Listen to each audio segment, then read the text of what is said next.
बात करते हैं आज के अपने इंग्लिश लैंग्वेज के लेक्चर की। उम्मीद करता हूँ सभी अच्छे हैं, स्वस्थ हैं, मस्त हैं। क्लास थोड़ी अपनी आज डिले हो गई है, लेट हो गई है। 9:05 पे क्लास शुरू होती है, पर जहाँ तक मुझे लगता है 9:20 हो रहे हैं लगभग। पर चले, अब आ चुके हैं, अब करते हैं क्लास की बात। तो आज इधर उधर की बातें करेंगे कम, और ये जो 10-15 मिनट लेट हुए ना, इसका फ़ायदा उठाएंगे। मतलब इसको कवर अप भी तो करना है ना। तो चलिए, सभी साथियों को नमस्कार, सभी को प्रणाम, और बात करते हैं अपने लैंग्वेज लेक्चर की। हाँ बिल्कुल भी आज लेट हो गए हैं, ठीक है ना। पर चलिए अब सीधा फॉर्मेट पे आते हैं। आर्टिकल्स अपने पढ़ रहे थे। द आर्टिकल के बारे में ओवरऑल अपनों ने थोड़ी बातें पता करी कि यहाँ पर इस तरीके से आर्टिकल द का प्रयोग किया जाता है। कल हमने द आर्टिकल के ऊपर बात करी भाई, कि द आर्टिकल का कहाँ किस तरीके से क्या प्रयोग किया जा रहा है। साथ ही साथ इसके अंदर हमने बात करी कि जो आपको याद होना चाहिए, वो फॉर्मेट तो जरूर याद होना चाहिए आपको, कि जब किसी सेंटेंस के अंदर आमतौर पर जो पैटर्न जो जिस तरीके से अप्लाई किए गए हैं, कोई सेंटेंस है उसके अंदर कोई स्पेशल डेजिग्नेशन दे रखा हो, मतलब विशेष पद दे रखा हो आपको। अगर केवल विशेष पद दे रखा था तो आपने द आर्टिकल का प्रयोग किया था, लेकिन अगर पहले स्पेशल डेजिग्नेशन मतलब व्यक्ति का विशेष पद दिया हुआ है और बाद में संबंधित व्यक्ति का नाम और दे रखा है, तब आमतौर पर जो है हम किसी आर्टिकल का प्रयोग नहीं कर रहे थे। पहले संबंधित व्यक्ति का नाम दिया हुआ है, बाद में उसका पद दिया हुआ है, तो नाम के साथ तो कोई आर्टिकल नहीं लगा रहे थे, लेकिन डेजिग्नेशन यानी कि पद के साथ उसका आर्टिकल का प्रयोग कर रहे थे, द आर्टिकल का। केवल और केवल डेजिग्नेशन दिया हुआ था, पद दिया हुआ था, तो आपने आर्टिकल द का प्रयोग किया था भाई। तो ये पूरा जो है मामला है भाई। सर सिलेबस आ गया, प्लीज बताइए। अभी मैंने एक बार गो थ्रू नहीं किया, मतलब ढंग से खुद ने मैंने पूरा चेक नहीं किया है। जैसे चेक करूंगा आपको जरूर बताऊंगा अगली क्लास के अंदर, क्योंकि कल से लेकर आपकी क्लास के बाद से लेकर अभी तक आपकी क्लास से लेट होने के पीछे कई सारे कारण थे ना। मीटिंग वगैरह भी थी और मुझे कहीं जाना भी था, मतलब कई सारे खेल थे, तो मैं उस वजह से ढंग से होता है ना, गो थ्रू करें, अपने चीज़ों को समझे, देखे, जाने, वो नहीं कर पाए। अगली क्लास में पूरी आपको मैं ना सारी जानकारी दूंगा इसके बारे में। फिर भी उससे पहले जो टॉपिक अपने चल रहे हैं उसके ऊपर एक बार अटेंशन देते हैं अपने, क्योंकि टाइम आज अपने पहले लेट है ना, तो उसको कवर तो करना है। तो चलिए, जीरो आर्टिकल अपने ने कल टाइटल लिख लिया था, मतलब जीरो आर्टिकल नो आर्टिकल, भाई जहां कभी कोई आर्टिकल का प्रयोग करते ही नहीं है वो ऐसी कौन कौन सी स्थितियां हैं, ठीक है ना। अभी द आर्टिकल में बचा हुआ है कुछ मामला, और धीरे धीरे स्टेप बाय स्टेप अपने सामने आते चले जाएगा, वहां करेंगे बात अपने। अब अपने बात करते हैं। तो जीरो आर्टिकल में हमने कल जो पहला पॉइंट लिखा था वो लिखा था प्रॉपर नाउन, मतलब व्यक्तिवाचक संज्ञाओं के साथ आमतौर पर किसी आर्टिकल का प्रयोग आप और हम नहीं करते, लेकिन अगर व्यक्तिवाचक संज्ञा को अर्थात प्रॉपर नाउन को स्पेसिफाइड कर रखा हो, तब अपने उसके साथ जो है वो आर्टिकल का प्रयोग कर सकते हैं। ये बात हमने कल नोट डाउन कर ली है, लिख ली थी, इसके बारे में बात कर ली है। Sir he is an IAS officer, यहां पर पद प्रदर्शित किया गया हो, तो सर आपने कहा था कि पद के साथ द आर्टिकल लगेगा, तो एन क्यों लगा, द लगेगा तो गलत हो जाएगा। पहली बात तो गलत होगा द आर्टिकल अगर आप लगाओगे। दूसरी बात, लक्ष्मण जी कोई भी वाक्य हो उसमें अगर कभी आप एक का भाव दोगे ना, जैसे सामने खड़ा है IAS ऑफिसर, आप कहते हो he is an IAS officer, वो एक IAS ऑफिसर है, तो आपने डेजिग्नेशन, IAS ऑफिसर एक डेजिग्नेशन तो है, लेकिन भाव कैसा मिल रहा है वहां पे, एक का। जब भी कभी किसी वाक्य में अगर एक का भाव हो ना, तब हम उसके साथ जो है आर्टिकल ए या एन का प्रयोग करते हैं। तो IAS के अंदर एन आर्टिकल लगा था क्योंकि आ का भाव आया था।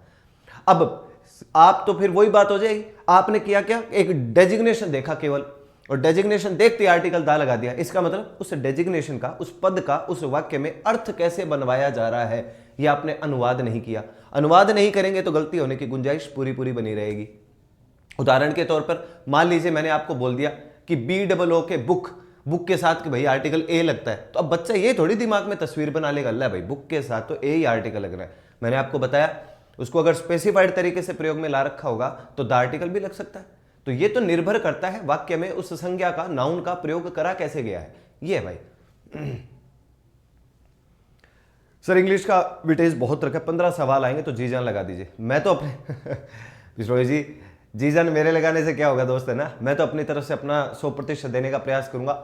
मेरे से 4 गुना ज्यादा मेहनत की आप सभी साथियों को जरूरत होगी भी। RSCIT चाहिए सर, मैंने तो पहले ही कहा था भाई, है ना। वो एक साथी थे जो बार बार पूछ रहे थे RSCIT का, ठीक है ना। बाकी एक बार मैंने अभी ढंग से खुद ने देखा ही नहीं है भाई, है ना। तो और किसी का कोई प्रश्न है, और आज वैसे मेरा आप सभी से निवेदन है, हो सकता है मैं आज थोड़े बहुत आपके प्रश्नों टॉपिक से रिलेटेड प्रश्नों का उत्तर तो पक्का दूंगा। इधर उधर की बात, जैसे सिलेबस से रिलेटेड हो गया और कोई जानकारी है ना, जो अभी मैंने एक बार ना खुद ने ढंग से देखा नहीं है, अब मैं खुद नहीं देखूंगा, मैं ईमानदार उत्तर ही दे रहा हूं आपको, है ना। बेईमान उत्तर कैसे दूं, ढंग से एक बार खुद गो थ्रू करूंगा, अच्छे से देख लूंगा, तो आपके साथ चर्चा इस पर करने लायक रहूंगा अभी, ठीक है ना। भी समय नहीं मिल पाया मुझे इसको चेक करने का, पर चलिए अब बढ़ते हैं भाई। सर कंप्यूटर भी रखा है, ओके, जो भी रखा है अब रखा है भाई, उनको करवाना है आपका सिलेक्शन, तो पढ़ना तो पड़ेगा अपने को। नेक्स्ट पे आता हूँ, तो कल अब नहीं, यहाँ तक तो पढ़ लिया था, उससे आगे कंटिन्यू कर रहा हूँ जी मैं, है ना। नेक्स्ट पे चलते हैं। तो प्रॉपर नाउन वाला आपने हमने पढ़ लिया है। दूसरे पैटर्न के ऊपर आते हैं भाई, एक और फॉर्मेट है इसके अंदर, उसके बारे में पता करते हैं। दूसरा और क्या पैटर्न हो सकता है जिसको सीख सकते हैं। देखो, ब्रेकफास्ट, ब्रेकफास्ट हो या लंच हो या फिर लिखा हो डिनर या फिर लिख रखा हो सपर, SUPPER, सपर। तो इन सब के बाद ये जो ब्रेकफास्ट लंच डिनर है, इनके साथ क्या है भाई, नो आर्टिकल, किसी आर्टिकल का प्रयोग है जो नहीं करते भाई, इनके साथ है जो नो आर्टिकल, जीरो आर्टिकल। अपना टाइटल ही यही चल रहा है। कल मैंने टाइटल लिख दिया था, तो इसका मतलब आप अगर क्लास में रेगुलर रह रहे हैं तो आपको समझ में आ जाएगी बात कि कल ही हमने शुरू किया था। एक पॉइंट लिखा था, कौन सा, प्रॉपर नाउन वाला। प्रॉपर नाउन के साथ आमतौर पर किसी आर्टिकल का प्रयोग नहीं करते, स्पेसिफाइड हो तो जरूर अपने उसके साथ द आर्टिकल या जो भी है आर्टिकल का प्रयोग कर सकते हैं। सर 10 प्रश्न आएंगे तो एक प्रश्न का 1.6 का है, कल देखेंगे भाई। सर आपने बोला कि V2 और V1 खुद के दम पर वाक्य बना सकते हैं, बिल्कुल बोला था। ये दो टेंस में, सिंपल प्रेजेंट और सिंपल पास्ट में, अफर्मेटिव में लागू होंगे या दूसरों में भी, कहीं भी बनाओ। वैसे देखा जाए तो वर्ब की फर्स्ट फॉर्म और सेकंड फॉर्म टेंस से होता ही यही है, या तो सिंपल पास्ट और या सिंपल प्रेजेंट, है ना। इसके अलावा आप कोई भी वाक्य बनाओगे और वहां पे आप वर्ब की फर्स्ट फॉर्म या फिर सेकंड फॉर्म से सेंटेंस बनाओगे तो टेंस तो उसमें सिंपल प्रेजेंट ही होगा या फिर किसी में सिंपल पास्ट होगा। अफर्मेटिव में, नेगेटिव में तो क्या, एक हेल्पिंग वर्ब निकलकर सामने आ जाता है। और हेल्पिंग वर्ब कौन सी, जैसे आप सिंपल प्रेजेंट में तो डू या डज, और सिंपल पास्ट के अंदर डिड निकलकर सामने आता है ना। ये अपने को ध्यान में रखना। लेकिन डिड हेल्पिंग वर्ब है या नहीं है, ये डिसाइड कैसे होगा, डिड के बाद हमेशा वर्ब की फर्स्ट फॉर्म आती है, ठीक है ना। तो टेंस से ही तो वाक्य बन रहा है। टेंस का मतलब उसमें वर्ब हेल्पिंग वर्ब लग रही है संबंधित सेंटेंस की, ठीक है ना, समय बताया जा रहा है, सारे खेल तो टेंस से ही हो रहे हैं ना, ऐसे भाई। और किसी का कोई, समीर जी आपका क्या प्रश्न है दोस्त, एक बार आप दोबारा अगर एक बार और पूछ लेना आपका क्या क्वेश्चन है ना। मेरे क्वेश्चन ऊपर गया होगा। बाकी सर मैंने तो 2015 में इंग्लिश पढ़ी थी, इंग्लिश में 15 क्वेश्चन बिल्कुल भी अब आ रहे हैं, पर मैं एक बार खुद चेक करके आपको बताऊंगा कि कैसे क्या क्वेश्चन आ रहे हैं। सर अगर नाउन सिंगुलर है और अनकाउंटेबल है तो क्या आएगा। नाउन अगर सिंगुलर है और अनकाउंटेबल है तो आर्टिकल ए या एन का प्रयोग कर सकते हो, लेकिन मेरी बात ध्यान से सुनना। नाउन सिंगुलर है तो जो नाउन सिंगुलर है ना, वो सिंगुलर अलग हो सकता है, अनकाउंटेबल एक अलग चीज होती है। उदाहरण के तौर पर अनकाउंटेबल नाउन के बाद वर्ब सिंगुलर आती है। तो मान लो अनकाउंटेबल का आपको उदाहरण दूं, मान लीजिए फॉर एग्जांपल लिखा हुआ वाटर, पानी। पानी कौन सा नाउन है, अनकाउंटेबल है। इसके बाद अब ये सिंगुलर तो हुआ क्योंकि इसके बाद वर्ब भी कैसे आनी है, सिंगुलर आनी है। अब बात आप पूछ रहे हो कि साहब इसके साथ कौन सा आर्टिकल आएगा। अनकाउंटेबल नाउन के साथ आमतौर पर ए या एन का प्रयोग करते नहीं। या तो वो नाउन हो, मैंने अब ये लिखवाया था, या तो वो नाउन हो अनकाउंटेबल या वो नाउन हो सिंगुलर, तब हम उसके साथ, अनकाउंटेबल के साथ तो जीरो आर्टिकल, मतलब ए और एन दा तो लगा ही सकते हैं स्पेसिफाइड हो तो। और अगर सिंगुलर नाउन है तो आप आर्टिकल ए या एन का प्रयोग कर सकते हो, स्पेसिफाइड हो तो दा का प्रयोग कर सकते हो। सेंटेंस पर निर्भर करेगा कि सेंटेंस में किस तरीके से प्रयोग किया गया। तो आपको याद हो तो हमने वाटर के साथ आर्टिकल ए और एन का प्रयोग नहीं किया था, दा का किया हुआ है। हमने जो पर्टिकुलर नाउन था उसको देखकर ही उसके हिसाब से आर्टिकल का प्रयोग किया है। चले सर कैसे पता कि इंग्लिश में 15 क्वेश्चन है, क्या सिलेबस आ गया है। भाई सारे साथी कह रहे हैं भाई ऑनलाइन वो भी सिलेबस जो है वो आपका है। सर वॉच द टीवी और वॉश द क्लोथ्स, इसका मतलब वॉश द क्लोथ्स के बाद दा आएगा, स्पेसिफाइड बन रहा है बिश्नोई जी, है ना। मान लीजिए मैं आपसे बोलता हूं ओपन द गेट, मान लीजिए मैंने कभी सेंटेंस बोला ओपन द गेट। अब एक बात बताओ, गेट सोने का बना हुआ है, दुनिया में एक ही गेट है क्या, बस वही, उसके अलावा कोई दूसरा गेट नहीं है। क्यों लगा पता है आपको इसके साथ आर्टिकल, क्योंकि आप विशेष बना रहे हो। जैसे मान लीजिए मैं किसी साथी को बोलता हूं, आपको बोलता हूं, किसी को भी ओपन द गेट, दरवाजा खोलो, तुरंत अगले का अटेंशन ध्यान किस ओर जाएगा, दरवाजे की ओर। स्पेसिफाइड हुआ, द आर्टिकल लगा। समझ में आ रही है आपके बात, ओपन द गेट। तो जैसे आपने जो सेंटेंस लिखा है वॉच द टीवी या फिर वॉच द क्लोथ्स, इसमें जिस भी व्यक्ति को ये काम करने के लिए बोला गया ना, उसका सीधा ध्यान किस ओर जाएगा, उस टीवी की ओर या उन कपड़ों की ओर, उनकी ओर उसका तुरंत ध्यान गया। मान लीजिए मैं आप सभी से कहता हूं look at the board, look at the board, board की ओर देखो, तो look at the board, board का स्पेसिफाइड। ऐसा थोड़ी दुनिया में एक ही बोर्ड है, लाखों करोड़ों बोर्ड होंगे, लेकिन उस समय विशेष पर जब मैंने बोला लुक एट द बोर्ड, तो आपका ध्यान को किस ओर जाएगा, जो बोर्ड वहां पर मौके पे उपस्थित है उस ओर आपका ध्यान जाने वाला है। ऐसे लगते हैं चलिए बढ़ते हैं भाई सर, साइंस और कंप्यूटर की क्लास में जो भी लगेगी नरेंद्र जी चिंता मत करिए, आपको सारी जानकारी दे दी जाएगी, है ना। पर एक बार जो चल रहा है उस पर ध्यान देते हैं। चलिए भाई इनसे संबंधित बात करते हैं। ये कहता है ब्रेकफास्ट, लंच, डिनर। देखो दिक्कत ये है, अभी तक हमने जो बात लिखी है उससे संबंधित एक क्वेश्चन नहीं आया है ना। इधर उधर की बातों पे ज्यादा ध्यान चला हुआ है सभी साथियों का, है ना। तो सिलेबस आ गया सर, बिल्कुल आ गया है। मैंने अभी खुद ने तो देखा नहीं है, पर आप सभी साथियों ने कहा तो मुझे थोड़ा आइडिया लगा। कल से मेरे पास समय था नहीं, आज मैं खुद चेक करूंगा कैसा आया है, किस प्रकार का आया है। जब मेरे पास जानकारी जो होगी पूरी, तो ही मैं आपके साथ कुछ साझा कर पाऊंगा। आपके बोली हुई चीज़ को मैं क्या पता ऑथेंटिक मानूं नहीं मानूं, मैं खुद चेक करूंगा, क्रॉस चेक करूंगा। फिर मुझे लगेगा कि हाँ ये चीज़ ऐसे ऐसे करके पूछी गई है, बताई गई है, तो अपने साझा करेंगे उस बात को, है ना। सर हम कैसे चेक करें सिलेबस को, अभी तो मैंने खुद नहीं चेक नहीं किया, तो आपको कैसे बताऊं कैसे चेक करेंगे। मैं चेक कर लूं फिर आपको बता दूंगा कि ऐसे चेक करें। लो जी, ब्रेकफास्ट, लंच, डिनर, सपर। तो पहले तो ब्रेकफास्ट, पूरी रात आपने मान लो फास्ट किया, फास्ट का मतलब व्रत किया, सुबह उसे ब्रेक कर रहे हो, तोड़ रहे हो, तो सुबह सुबह का नाश्ता जिसको अपने बोलते हैं। लंच का मतलब दोपहर का भोजन। डिनर और सपर, आमतौर पर डिनर जो है उस पर डिनर का आमतौर पर अपने अर्थ क्या मानते हैं, रात का भोजन। तो दिक्कत आती है कि फिर ये सपर क्या है जी, SUPPER, ये क्या प्रोग्राम होता है। देखो बेसिकली सपर होता है रात का भोजन। डिनर किसे कहते हैं, अगर सही डिनर की परिभाषा देखी जाए तो इसकी परिभाषा होती है heavy meal of the day, पूरे दिन के दौरान लिया गया सबसे भारी भोजन डिनर कहलाता है। पर हमारे यहाँ पे प्रथा क्या है, हम सबसे ज्यादा ठूस ठूस के कब खा रहे, रात को। इसलिए डिनर की परिभाषा उठ के अपने आप ही अपने लिए कहां चली गई, रात को चली गई। कैंडल नाइट डिनर होते हैं, डिनर मतलब यहां पहुंचा दिया हमने। आमतौर पर डिनर किसे कहते हैं, heavy meal of the day, दिन के दौरान लिया गया सबसे भारी भोजन, उसे डिनर कहते हैं। तो कुल मिलाकर सपर होता है रात का भोजन। डिनर को अभी हम रात के भोजन के तरीके से देखते हैं, क्योंकि ये टर्म अब फॉलो होनी शुरू हो चुकी है, ट्रेंडिंग में है।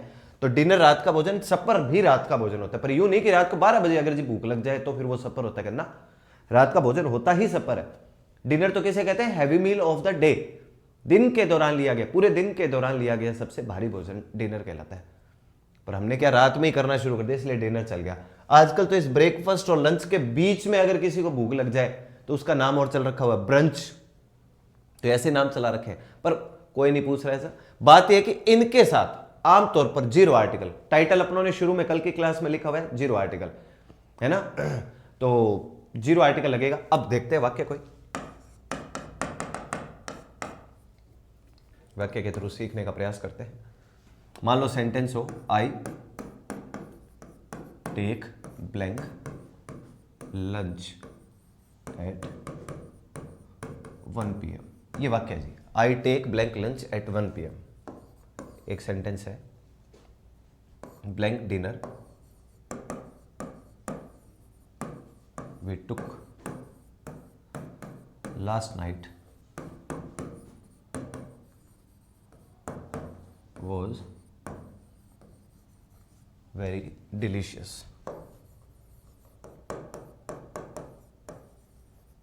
Blank dinner we took last night was very delicious। इसमें क्या प्रयोग होगा देखिए भी आप। I take blank lunch at 1 PM।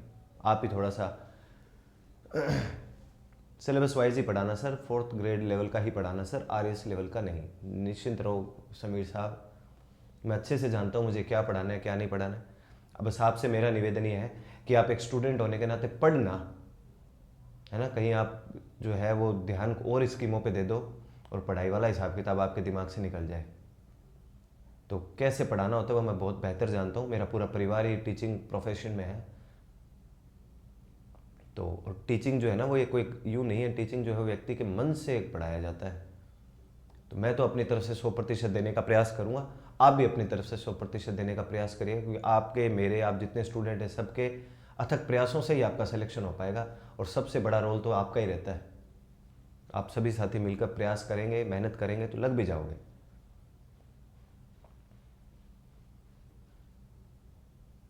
चलिए भाई, I take blank lunch at 1 PM, lunch का प्रयोग किया गया है जीरो आर्टिकल, सामान्य अर्थों में बात करी गई है। I take lunch at 1 PM, मैं 1 बजे लंच करता हूं, दोपहर के 1 बजे की बातचीत चल रही है, ठीक है, कोई समस्या नहीं। रेगुलर रूटीन में बात हो रही है, लंच ब्रेकफास्ट डिनर सपर, इनके साथ कोई आर्टिकल नहीं लगाते, नहीं लगाया। लेकिन दूसरा देखो, blank dinner we took last night, dinner के बाद क्या लिखा हुआ है, we dinner we took last night, dinner जो हमने पिछली रात किया वॉज वेरी डिलीशियस, वो बहुत स्वादिष्ट था। इस बार डिनर को क्या किया गया है, स्पेसिफाइड, और जैसे डिनर स्पेसिफाइड हुआ आर्टिकल कौन सा लग गया, द लग गया जी। ये बात आप हमेशा दिमाग में रखिएगा। जो फॉर्मेट, जो पर्टिकुलर पैटर्न स्पेसिफाइड हो, जो नाउन स्पेसिफाइड हो, उसके साथ आर्टिकल कौन सा लग जाना है, द लग जाना है। ये लो जी, आई बात समझ में। तो इस तरीके से वाक्य बनाए जा सकते हैं, इनका थोड़ा ध्यान रखिएगा भाई। नोट डाउन कर लीजिए भाई तुरंत, फिर आगे बढ़ते हैं अपने। नोट डाउन करना अति आवश्यक।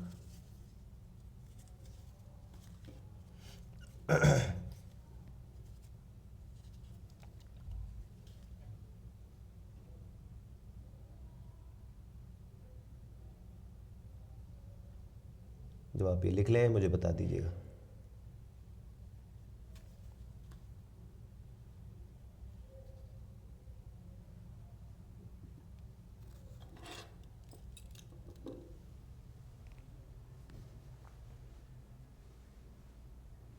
चलिए जी नेक्स्ट पे बढ़ते हैं।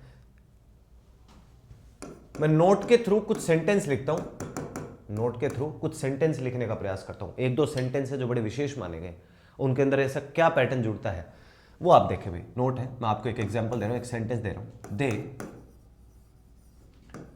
इलेक्टेड हिम, दे इलेक्टेड हिम ब्लैंक चेयरमैन। एक सेंटेंस है, जरूर याद कर लीजिएगा। ये तो सेंटेंस याद कर लेना चाहिए आप, जो मैं भी फिलहाल लिख रहा हूं। एक सेंटेंस है, we appointed Lakshman, we appointed Lakshman blank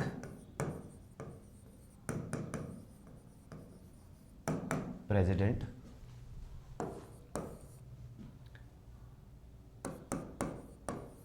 they made him blank chef, they made him blank chef. आपके पास चारों ऑप्शन है, a and the, zero article, सारे ऑप्शन है।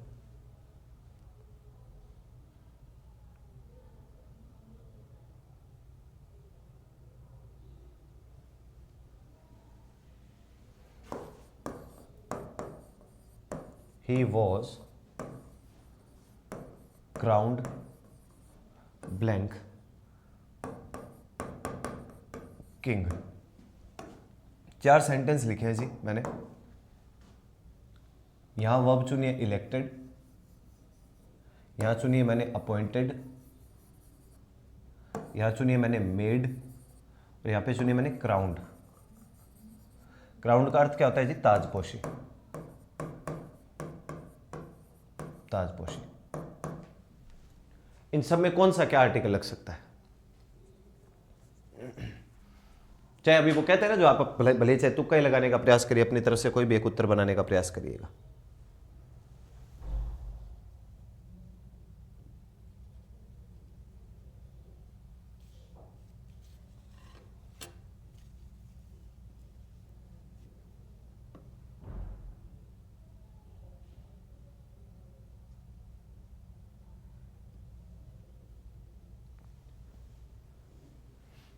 चलिए मैं समझाता हूं, आपने आंसर दिए भी अभी।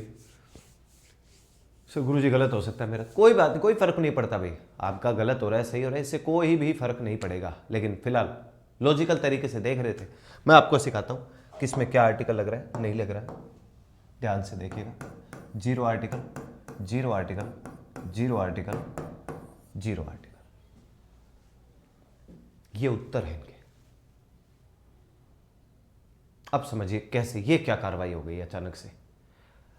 देखो भाई, आप तो यूं मानो पेपर देने जाते, हमने इस सेंटेंस पे बात नहीं करी होती, और पेपर में अगर ऐसा वाक्य आता, ये मान लो प्रेसिडेंट साहब वाला आ जाता, बहुत सारे बच्चे कल तक तो, कल भी मैंने वहम तो दूर कर दिया था, पर फिर भी काफी हद तक बच्चों का क्या मानना होता है, प्राइम मिनिस्टर, प्रेसिडेंट, प्रिंसिपल या आपके हेड मास्टर, मतलब विशेष पद।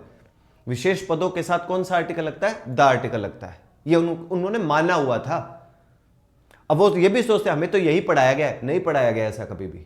वो जो पढ़ाया गया था ना इनके साथ द आर्टिकल लगने वाली स्कीम, वो भी हमने कल बात करी थी कि ऐसा पढ़ाया गया होता है। पर अब आप कॉम्पिटिटिव लेवल पर हो भाई, अब एग्जाम होगा, एक बड़े स्तर पर एग्जाम होगा, बहुत सारे आपके कॉम्पिटिटर वहां पे बैठे होंगे, थोड़ा सीखना तो आपको पड़ेगा। वहां हमने देखा कि भाई कहीं पे तो आर्टिकल लग ही नहीं रहा था, कहीं पर द आर्टिकल की लोड थी नहीं, कहीं कुछ हो रहा था, कहीं कुछ हो रहा था। अब यहां पे कर देते हैं भाई। अब ये फॉर्मेट क्या बन रहा है, चेयरमैन, प्रेसिडेंट, शेफ। शेफ कौन होता है, खाना बनाने वाला, बावर्ची कह सकते हो आप, किंग राजा हो ही गया। तो हमें यहां पे एक चीज याद रखनी है भाई, वो चीज कौन सी है जो मैं आपको बता रहा हूं।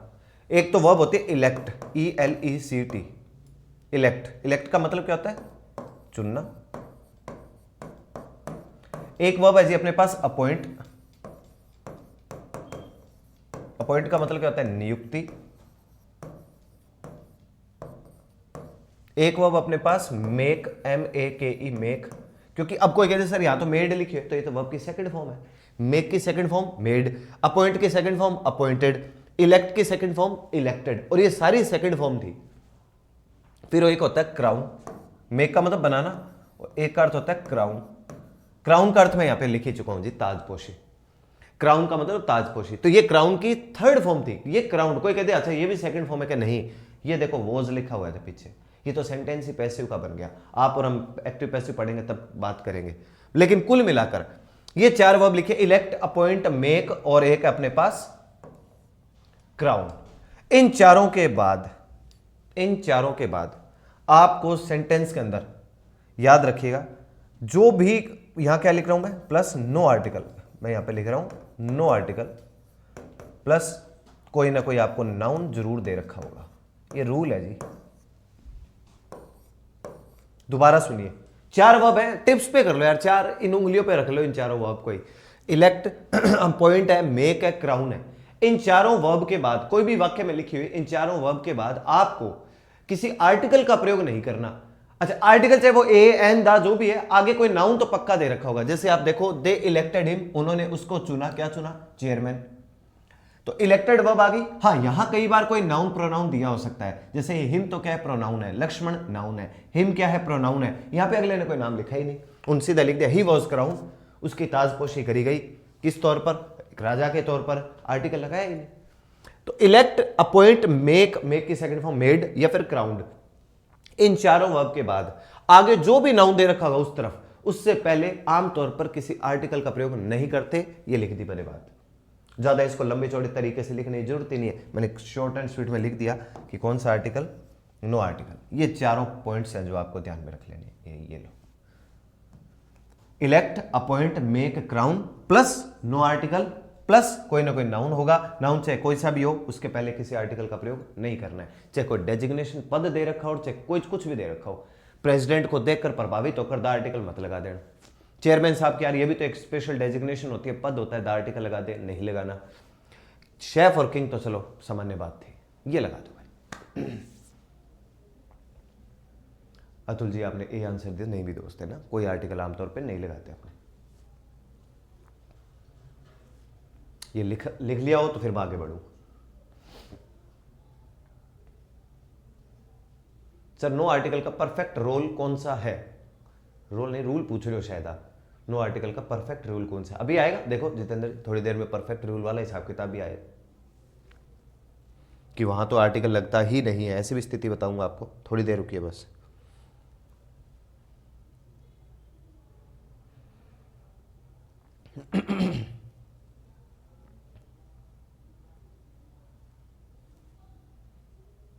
लिख दिया। आगे बढ़ता हूं, परफेक्ट रूल वाला भी आपको जरूर बताऊंगा मैं। चलिए अब अपना अगला जो फॉर्मेट आता है अपने पास, वो देखो क्या रहता है। देखो मान लो एक रूल है अपने पास, life, science, art, nature, death, man, woman, man, woman, beauty, etcetera etcetera. इतने तो जरूर याद रखने चाहिए आपको, life, science, art, nature, death, man, woman, beauty, etcetera etcetera. यदि इनका प्रयोग, यदि इनका प्रयोग व्यापक अर्थों में हो, यदि इनका प्रयोग व्यापक अर्थों में हो। अच्छा, ये व्यापक क्या होता है जी? मतलब सारे काउंट हो जाए उसमें, किसी एक के ऊपर बात ना हो। व्यापक का अर्थ यही होता है। सर एक टॉपिक में भी इतने रूल्स हो तो हम तो कंफ्यूज हो गए। ठीक है भाई।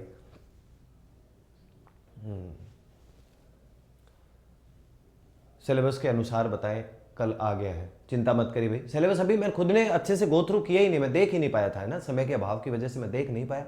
आज देखूंगा बेहतर तरीके से और देखकर अपने कल इसके ऊपर बढ़िया बात करेंगे। खासतौर से इंग्लिश विषय के अंदर क्या क्या चीज़ें हो सकती हैं उनके ऊपर तो जरूर बात करें, ठीक है ना।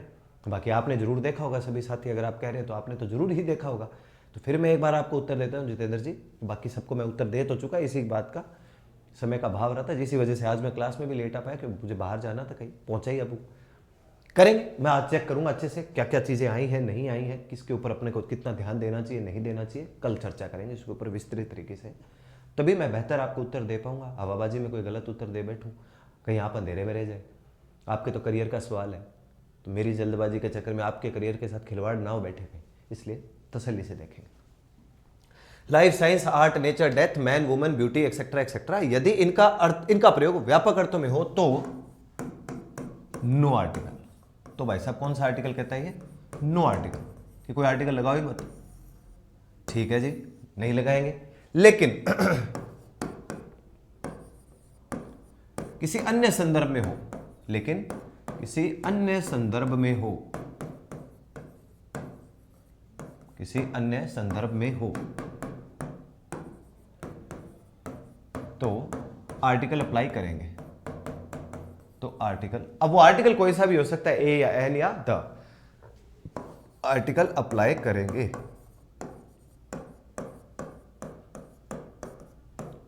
देखेंगे कैसे क्या कुछ हो सकता है ऐसी स्थिति में। आपको याद है मैंने मैन वुमन, मैन वाला सेंटेंस लिखवाया हुआ है, मैन के साथ 0 आर्टिकल भी लिखा था मैंने।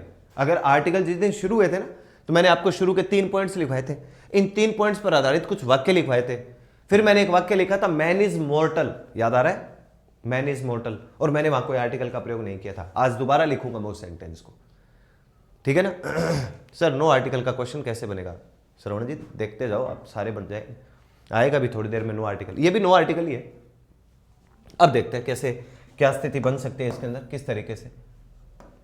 कुछ एग्जाम्पल है अपने पास, उनके ऊपर चर्चा करते हैं।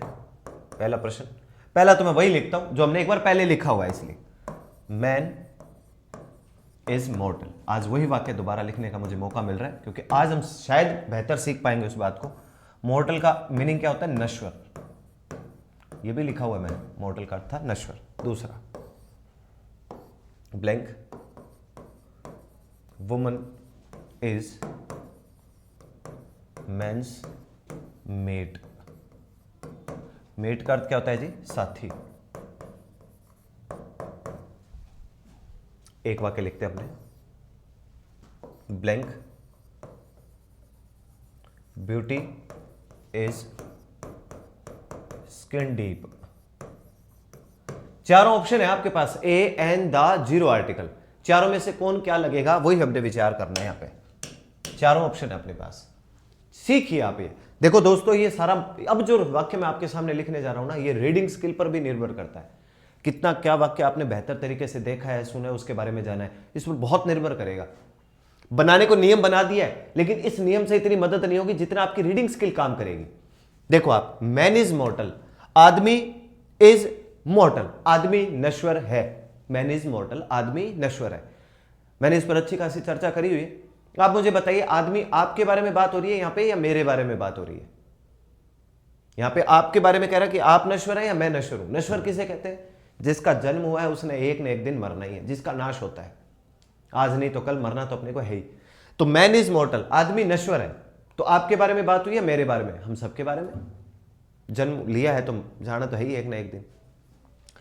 तो मैन इज मॉर्टल, ये था जी व्यापक अर्थों में बात। व्यापक का मतलब क्या होता है? विस्तृत, संपूर्ण, सबके बारे में बात हुई तो किसी आर्टिकल का प्रयोग, ये नियम क्या कहता है कि किसी आर्टिकल का प्रयोग मत करिए, नहीं कर रहे, 0 आर्टिकल लगेगा।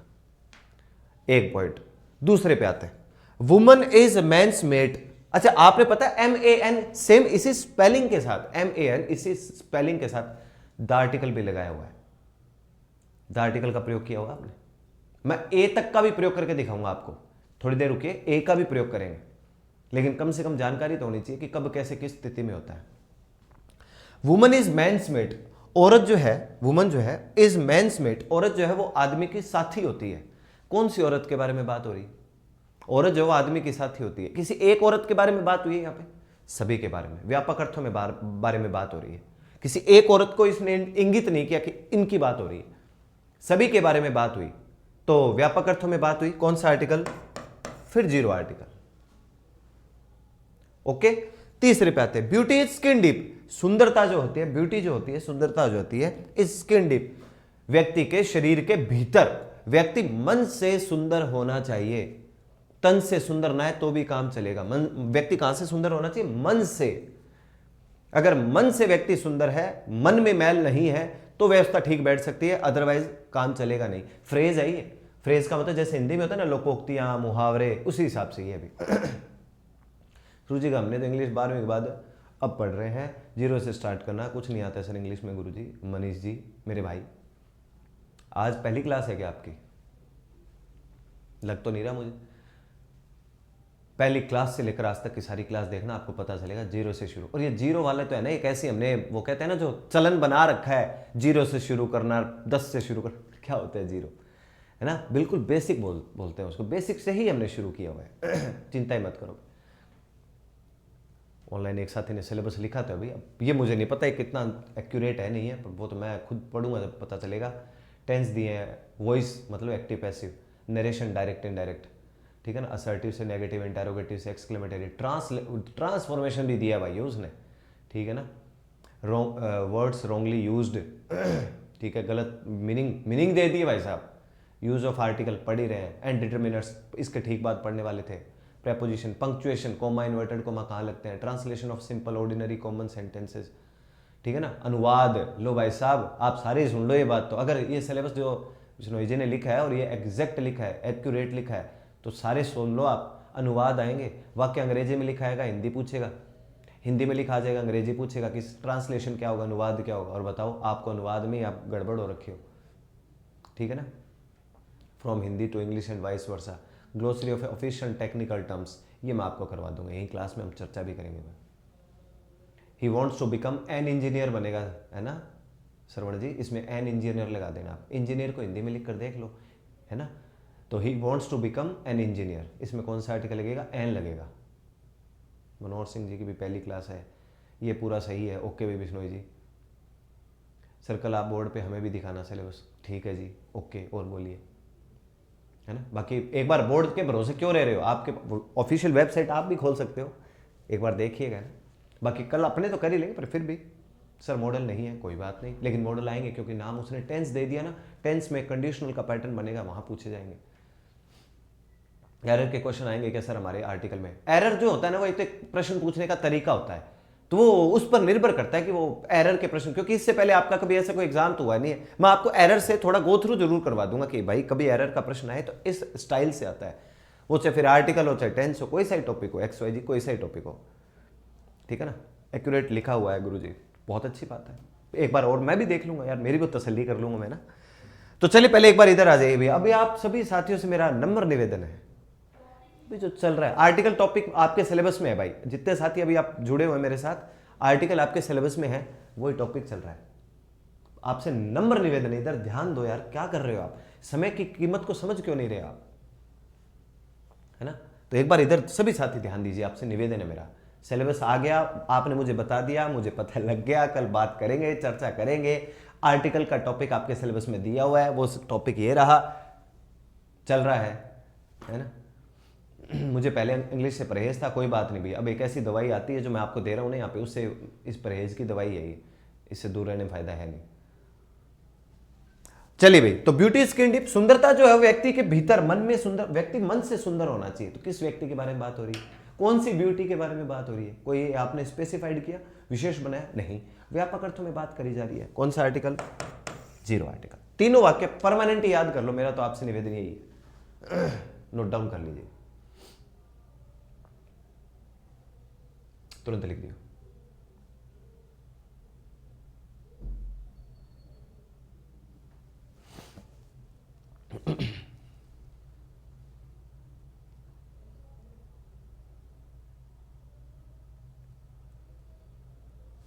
चलिए एक और लिखता हूं sentence.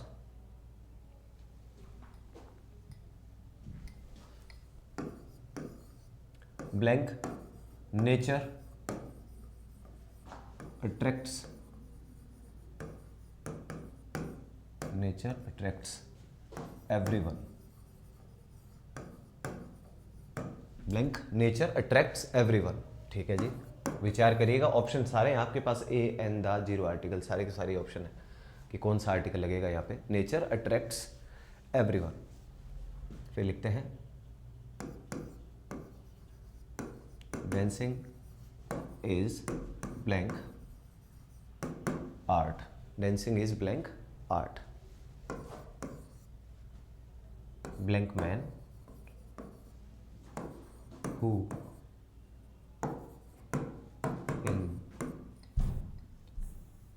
is in the street is our class teacher, is our class teacher। Article apply करिएगा।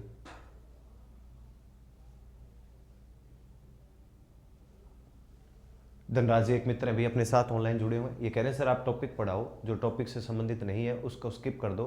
सर कितना लॉस हो रहा है आज। मेरे भाई लगता है तुमने सिलेबस देखा ही नहीं। देखा तो मैंने भी नहीं है, पर अभी एक साथ ही ने लिखा और मुझे पक्का पता था आर्टिकल देगा सिलेबस के अंदर। आप याद करो, अपनी पहली क्लास देखो, मैंने लिखा होता वहां पे टेंस आएंगे, active passive direct indirect, articles, determiner. ये चारों टॉपिक मैंने आपके सिलेबस में लिखे हुए थे और चारों टॉपिक आपके सिलेबस में आज कल आने के बाद लिखे हुए हैं। यही बात में मैंने प्रेपोजिशन लिखा था आपके सिलेबस में और प्रेपोजिशन कल आपका जो सिलेबस आया है उसके अंदर लिखा हुआ है ना। तो क्या आपका लॉस हो रहा है, क्या फायदा हो रहा है, ये बात मुझे थोड़ी अच्छी नहीं लगी आपकी, है ना। आप डिसाइड थोड़ी करेंगे कि क्या लॉस हो रहा है, क्या फायदा हो रहा है। पहली बात तो आर्टिकल टॉपिक आपके सिलेबस में तो आपका लॉस नहीं हो रहा है, पर आप अगर पढ़ाई के अलावा ये जो स्कीमों में लगे हुए हो, इसका मतलब लॉस आप करवा रहे हो अपना, है ना। लॉस क्या होता है, किसे कहते हो आप लॉस? टॉपिक सिलेबस में है, वो हम पढ़ रहे हैं। आर्टिकल टॉपिक में है ना, तो आर्टिकल में क्या आता है, ए या एन या दा का प्रयोग कहां करा जाता है और कहां नहीं किया जाता, जीरो आर्टिकल, वही पढ़ रहे हैं आप। मतलब क्रॉस चेक कर सकते हो अपनी पहली क्लास, जब तक सिलेबस आया हुआ नहीं था आपका, और मैंने मेरे अनुभव के आधार पे मैंने कहा जहां तक मुझे लगता है ये चीजें शायद आपको सिलेबस में देगा। क्रॉस चेक करिए, 80%, 80% सिलेबस में मैच होगा। क्रॉस चेक कर लो, आप अभी कर लो, चाहे पहला लेक्चर निकाल लो अपना अंग्रेजी का। अच्छा, ये कमेंट्स पढ़ने की बात करें, माफी चाहूंगा भाई, अगर आपने वास्तव में ये लिखा है कि मैं आपके कमेंट्स पे ज़्यादा ध्यान दे रहा हूँ और फिर पढ़ाई मिला, तो ये मैं बिल्कुल एक्सेप्ट करूंगा बात। अगर ये आपने धनराज जी लिखा है ना, तो मैं क्षमा चाहूंगा। मुझे लगा कि आप ये कह रहे हो भाई टॉपिक से अलग हट के कुछ पढ़ा रहे हो, है ना, तो फिर कोई बात नहीं, फिर कोई दिक्कत नहीं है, फिर मैं माफ़ी मांग लेता हूँ। कमेंट्स तो इसलिए ध्यान दे रहा हूँ क्योंकि कल ही सिलेबस आपका आया है, तो एक्साइटमेंट रहती है स्टूडेंट्स के। कल जैसे सिलेबस के बारे में बात होगी, उसके बाद कभी आपके सिर्फ उन्हीं कमेंट्स पे मैं ध्यान दूंगा, जो कमेंट्स कौन से होंगे, जो टॉपिक से संबंधित होंगे। उसके बाद भाई अब हर चीज़ के ऊपर तो कैसे ध्यान दिया जा सकता है।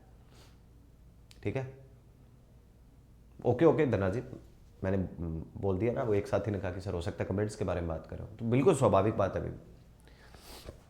आओ भाई, तो man who is in the street is our class teacher, कहाँ कौन सा क्या आर्टिकल लगेगा जी? चलिए चेक करते हैं। देखो इसने लिखा नेचर अट्रैक्ट्स एवरीवन, प्रकृति हर किसी को आकर्षित करती है। कौन सी प्रकृति, कौन सी प्रकृति के बारे में बात हो रही है यहाँ पे? कोई एक स्पेशल किसी के बारे में बात करेगी? नहीं, व्यापक अर्थ में बात करेगी। प्रकृति हर किसी को आकर्षित करती है, सभी प्रकृति के बारे में, प्रकृति के एस्पेक्ट्स के बारे में, पहलुओं के बारे में बात हो रही है, जीरो आर्टिकल। ये तो सेंटेंस, मैं तो आपसे निवेदन कर रहा हूं ये सेंटेंस याद कर लेना। ओके, अगला भाई फिर है डांसिंग इज ब्लैंक आर्ट, नाचना जो वो कला है। अब एक बात बताओ, नाचना ही कला थोड़ी है, टीचिंग भी एक कला है, पेंटिंग भी एक कला है, ड्राइंग भी एक कला है, ये सारी कला ही है। हाँ, आर्ट का प्रयोग जो है वो व्यापक अर्थों में नहीं किया गया, किसी एक पर्टिकुलर चीज के ऊपर आपने ध्यान दिलवाया कि डांसिंग, नाचना भी जो है, नृत्य भी है, वो एक कला है। अब नृत्य कला है, बिल्कुल सही बात है। सिंगिंग कला है, बिल्कुल सही बात है। पढ़ाना कला है, बिल्कुल सही बात है। बताइए, सारी कलाएं हैं जी। ड्राइंग कर रहा है कोई व्यक्ति, अच्छी ड्राइंग करता है, कला है। पेंटिंग करता है, बड़ी अच्छी कला है। मतलब ये सारी कलाएं हैं। किसी एक को आपने इंगित किया है यहां पे, कौन से को? डांसिंग को। ये भाई साहब व्यापक अर्थों में बात नहीं है। व्यापक अर्थों में बात नहीं हुई तो फिर इसका मतलब आर्टिकल लगेगा। आर्ट के हिसाब से आर्टिकल देख लो क्या लगेगा। आर्ट को हिंदी में लिखेंगे, यूं तो लिखा जाएगा ना। जब यूं लिखोगे, पहला लेटर आया आ का है, तो आपने आर्टिकल कौन सा लगा देना है? एन लगा देना। ये लो जी, इस बार लगेगा। Blank man who is in the street is our class teacher. आदमी जो कि गली में है, इज आर क्लास टीचर, वो हमारा क्लास टीचर है जी। पीछे मैन के साथ जीरो आर्टिकल लगा के आए, लेकिन इस बार मैन को क्या किया गया है? स्पेसिफाइड। स्पेसिफाइड करते ही आर्टिकल कौन सा लग जाएगा? दा लग जाएगा। The man who is in the street, व्यक्ति जो कि गली में है, हमारा क्लास टीचर है। स्पेसिफाइड हुआ, विशेष हुआ, आर्टिकल आपने दा लगा दिया।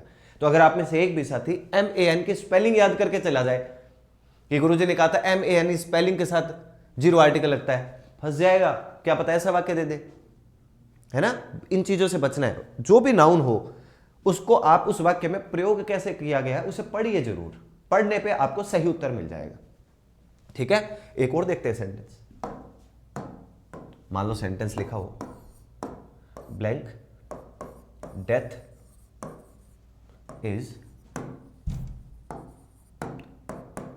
Inevitable. Death is inevitable. Inevitable का मतलब क्या होता है जी? अपरिहार्य। अपरिहार्य का मतलब जिसे टाला नहीं जा सकता। अपरिहार्य का मतलब जिसे आप टाल नहीं सकते। डेथ जो है, मृत्यु जो है, वो इनएविटेबल है, अपरिहार्य है। मौत एक दिन आनी है भाई, किसी को आज, किसी को कल। मतलब मृत्यु को टाला नहीं जा सकता, आनी ही आनी है। कौन सी मृत्यु के बारे में बात हो रही है यहाँ पे? कौन सी डेथ के बारे में बात हो रही है? कोई किसी एक पर्टिकुलर डेथ के बारे में बात करी गई? नहीं करी गई, व्यापक अर्थों में बात हुई। और जब व्यापक अर्थों में बात करी गई तो आप अब तो जान ही गए होंगे कौन सा आर्टिकल? Zero article. क्रॉस का मतलब आप क्या समझते हैं? जीरो आर्टिकल समझिएगा, है ना। कोई बात नहीं, मेरे तीनों से वेरी गुड। एक गलत चला गया, कोई बात नहीं। अब सीखिए, अब परमानेंट उस बात को जो आप अपने दिमाग में रखिएगा, ये ऐसे पैटर्न बन जाएंगे। तो डेथ इज इनएविटेबल, मौत जो है वो अपरिहार्य है, ऐसे पैटर्न बनते हैं।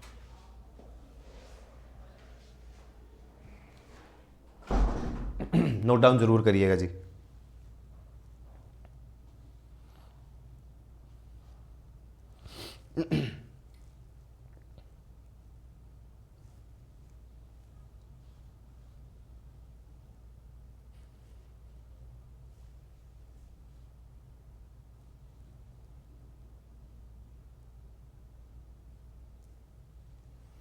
लिखा?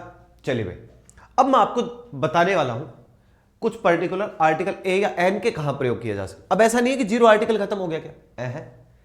अब जीरो आर्टिकल में भी कंसेप्ट है अपने पास। लेकिन अब मैं आपको ए और एन आर्टिकल का कुछ हिसाब किताब समझा के और फिर आपको कुछ इडियोमैटिक एक्सप्रेशन बताता हूं।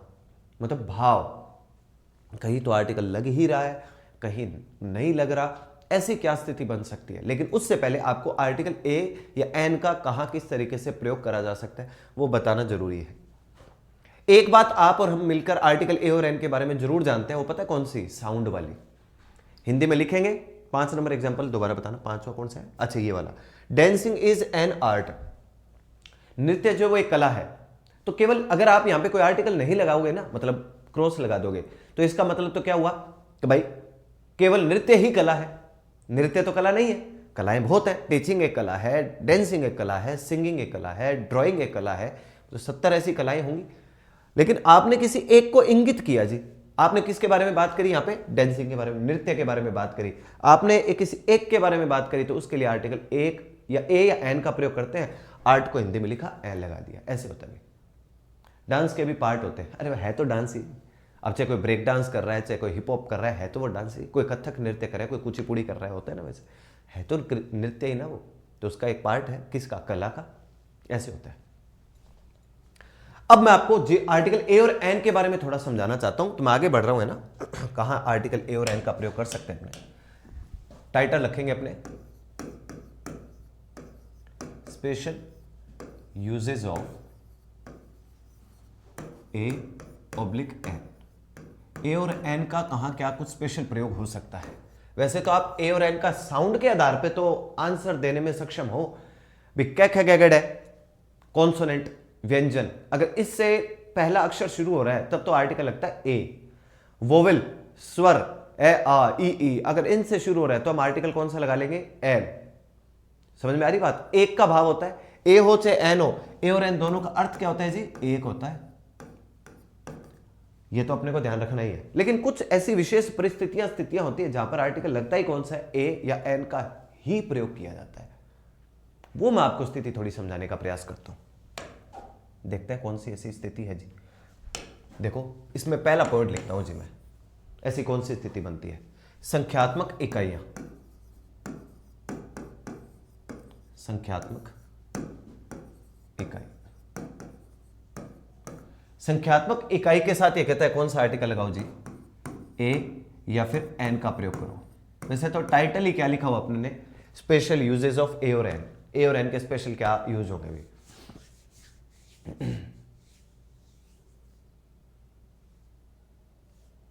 फोर्थ ग्रेड का कोर्स ले रखा है तो सर अलग से वाहन चालक का भी कोर्स लेना पड़ेगा, इसके बारे में जानकारी नहीं है सुरेश जी मुझे, है ना, कोई ज्ञान नहीं है।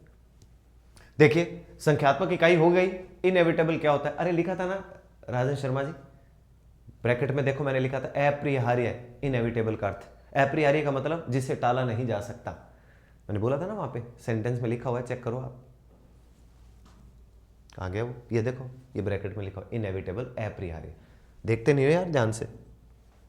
संख्यात्मक इकाइयां, तो ये संख्यात्मक इकाइयां कौन सी होती है, जैसे 100 हो गया, मिलियन हो गया, बिलियन हो गया, कौन कौन सी होती हैं, 100,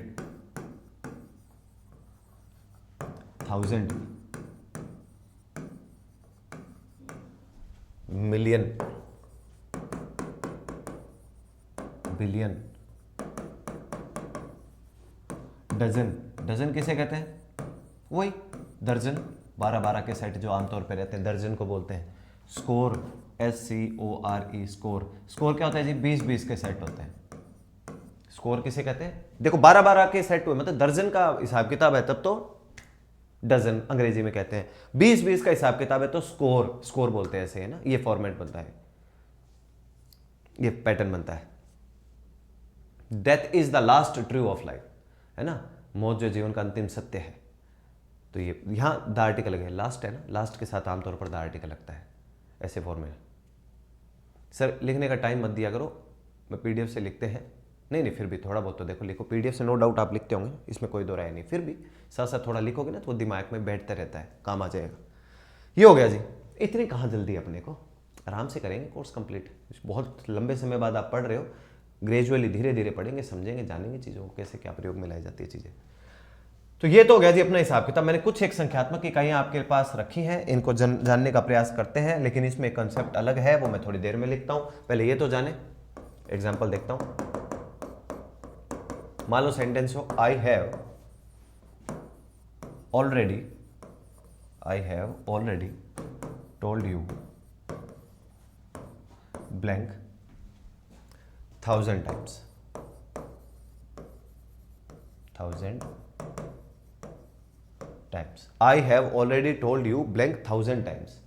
ये कहता है जी कि संख्यात्मक इकाइयों के साथ आप कौन सा आर्टिकल लगाओ, संख्यात्मक इकाइयों के साथ ये कहता है आमतौर पर आर्टिकल लगता है ए या फिर एन। ठीक है, ए और एन को कैसे पता लगाओगे, हिंदी में लिखकर, हिंदी में लिखकर पहला अक्षर देख लीजिएगा। 1000 को हिंदी में लिखोगे, थ आएगा पहला लेटर, थ आएगा तो आर्टिकल कौन सा लग जाएगा, I have already told you 1000 times, कोई समस्या नहीं, सही है, ए आर्टिकल लग जाएगा। संख्यात्मक इकाइयां हैं। अब और क्या गणित इसके अंदर बैठ सकती है जी, वो देखते हैं अपने। एक वाक्य लिखता हूं, बड़ा खास है, ध्यान दीजिएगा। मान लो सेंटेंस लिखा हो, Rahul sells bananas by blank dozen, DOZEN लिखा हुआ है वो, है ना। राहुल सेल्स बनानाज, राहुल केले बेचता है, बाय फिर ब्लैंक दिया हुआ है, रिक्त स्थान दिया हुआ है, डजन। राहुल जो वो केले बेचता है दर्जन की दर से, दर्जन के भाव से, दर्जन के हिसाब से। ये नियम जुड़ चुका है जी। Rahul sells bananas by blank dozen. यहां क्या हिसाब किताब बैठेगा, कौन सा आर्टिकल लगेगा? सर इसमें सन भी शामिल है क्या? नहीं, सन के साथ नहीं लगता आर्टिकल, है ना। ए 2010, ए 2010, ऐसा कुछ वाक्य नहीं बनते भाई, नाउन के साथ लगता है आर्टिकल। तो Rahul sells bananas by blank dozen, कौन सा आर्टिकल लग जाएगा? द आर्टिकल लग जाएगा भाई साहब। ये देखो आप, इस बार वही संख्यात्मक इकाई थी जो मैंने इधर ब्रैकेट में लिखी भी है, लेकिन इस बार गणित चेंज हो चुकी है जी। इस बार आर्टिकल कौन सा लगाया बैठा है? द। ये क्या कारण है, इसके पीछे क्या लॉजिक है? तो एक काम करता हूं, मैं एक बार आगे चलता हूं, एक बात लिख के उसको सुनकर समझकर लिख कर और फिर वापस आता है इस पन्ने के ऊपर, दोबारा आ जाऊंगा मैं, निश्चिंत रहिएगा। मैं नोट लिखवाता हूं आपको यहां पे, एक क्या बात है देख लेना है अपने को। यदि संख्यात्मक इकाई का प्रयोग, संख्यात्मक इकाई का अर्थ, यदि संख्यात्मक इकाई का अर्थ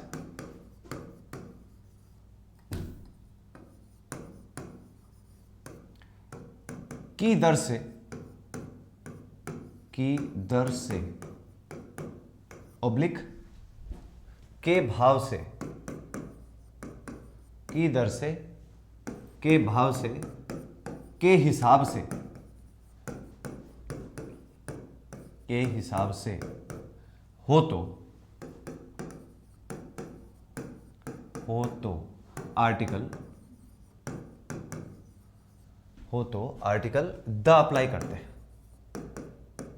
हो तो आर्टिकल द अप्लाई करते हैं, लागू करते हैं।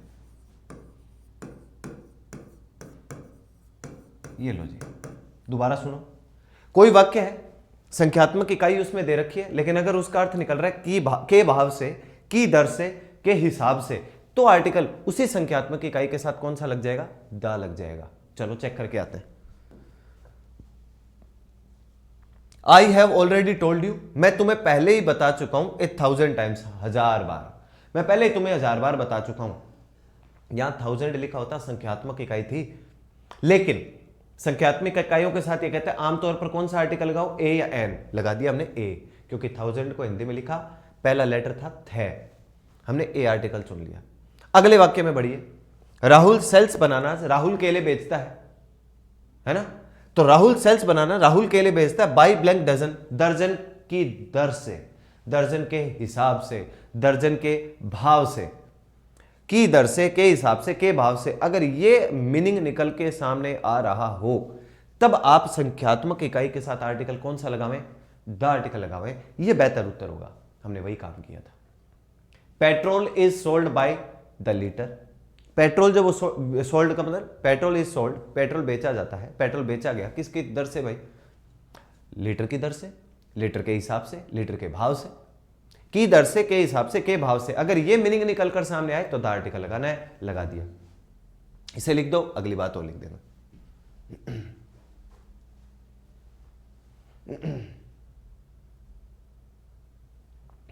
नोट डाउन करिए।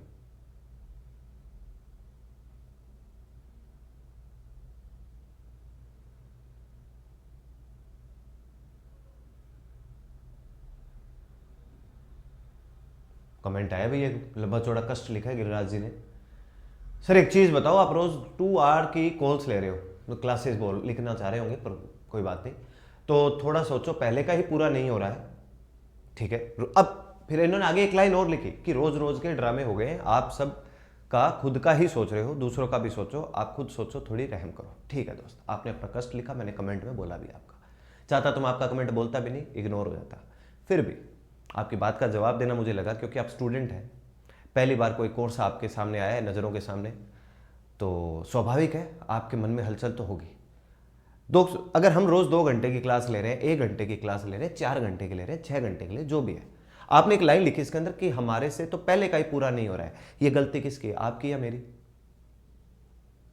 पढ़ाई के अलावा आपका फिलहाल कोई धर्म है? पढ़ाई के अलावा फिलहाल आपके पास कोई काम होना चाहिए? पढ़ाई के अलावा आपके पास कोई और प्रायोरिटी, वरीयता पर कोई कार्य होना चाहिए? नहीं होना चाहिए। दिन में 24 घंटे आपके पास भी है, मेरे पास भी है। मेरे का मतलब आपने, हो सकता है मुझे अकेले को नहीं, सभी को कहा हो, पर आपने जैसे स्पेशली कहना 2 घंटे की, तो मैं ले रहा हूं इन दिनों 2 घंटे क्लास। मेरे मित्र कंपटीशन की तैयारी कर रहे हो, और वो भी कॉम्पिटिशन कौन सा? राजस्थान का। वो भी कंपटीशन कौन सा, ग्रेड 4th का। और वो कौन सा कंपटीशन है जिसमें हर कोई पार्ट करेगा, हिस्सा लेगा। उस दिन आपके जो बहाने हैं ना, बढ़िया बहाने जो आपने बनाए, काम नहीं आएंगे।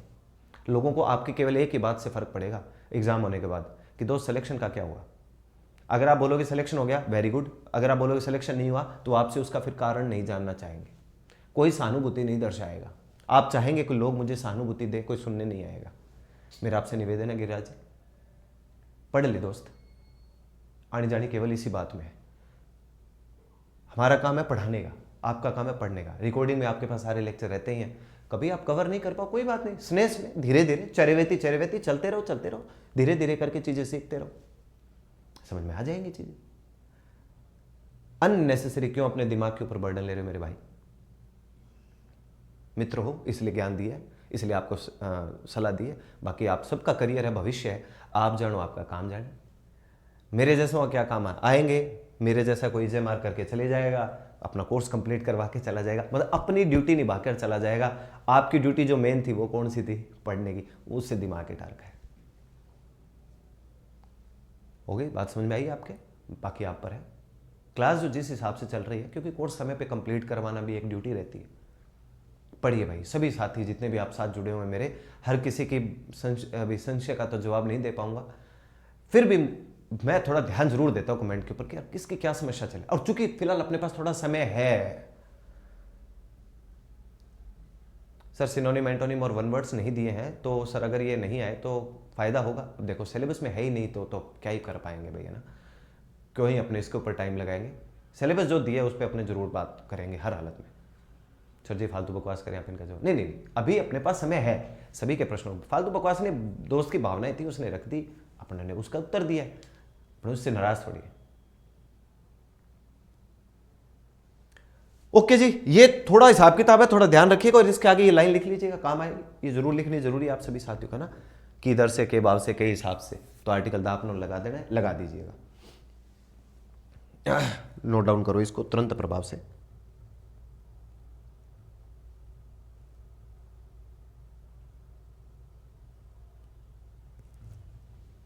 एक पैटर्न और इसके अंदर मैं आपको लिखता हूं, ये पहला पार्ट था ना, दूसरा पार्ट लिखता हूं।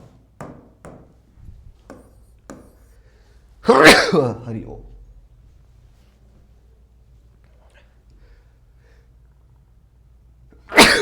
हरि ओम।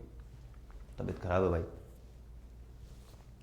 बाई का मीनिंग की दर से और के भाव से होगा, हाँ ऐसा मीनिंग बना देते हैं योगी जी, इस हिसाब से उसका पैटर्न बन जाता है, ठीक है ना। तो ये फ्रेज होती है, आपको इसको याद ही कर लेना चाहिए तो और भी बेहतर काम हो जाएगा। बाकी ऐसे क्वेश्चन देता जरूर है वो, इनका आपको ध्यान रखना चाहिए। अगले अपने पास एक पैटर्न है जी, वंस, ट्वाइस, या लिखा आ जाए थ्राइस। थ्राइस, इसके बाद आर्टिकल लगता है जी ए या फिर एन, और प्लस आपको कोई ना कोई टाइम जरूर दिया होगा। टाइम का मतलब नाउन ही होगा वो, ये एक रूल हो रहा है जी। आर्टिकल कौन सा लग रहा है, ए या एन। वंस है, ट्वाइस है, थ्राइस है, फिर आर्टिकल कह रहा है ए या एन का प्रयोग करिए, बाद में कोई टाइम दे रखा होगा। वाक्य किस हिसाब से आ सकता है मैं आपको दिखाने का प्रयास करता हूं, सेंटेंस, और बड़े अच्छा रूल बनता है भाई। मान लो सेंटेंस हो, माय फादर, मैं आपको ऑप्शन देता हूं यहां पे, है ना, ब्लैंक ऑप्शन दिया मैंने, मान लीजिए कॉल, या फिर कोल्ड, या फिर ऑप्शन आ जाए कॉल्स, या फिर ऑप्शन आ जाए वॉज कोल्ड, ऐसे ऑप्शन दे दिए जाए मान लीजिए आपको।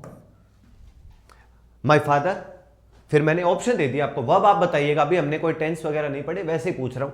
Call, called, calls, was called, कोई भी एक उत्तर होगा इसमें से। Me once blank month. आप प्रश्न को दोबारा समझिए। माय फादर, फिर मैंने यहां पे रिक्त स्थान रखा है, इन रिक्त स्थान में इन चारों में से 1 2 3 4, इन चारों में से कॉल या कोल्ड या कॉल्स या वॉज कोल्ड, इन चारों में से कोई एक आएगा यहां पे, ठीक है। मी वंस, फिर मैंने ब्लैंक दिया है, रिक्त स्थान यहां भी रखा है, इस रिक्त स्थान में आर्टिकल लगाना है, तो वो तो चलो दिख ही रहा है, और फिर बाद में कोई नाउन आपको दे रखा है। मंथ समय है लेकिन है तो नाउन ही। 15 नंबर की इंग्लिश, ठीक है भाई, बताओ भाई किसमें क्या रहेगा।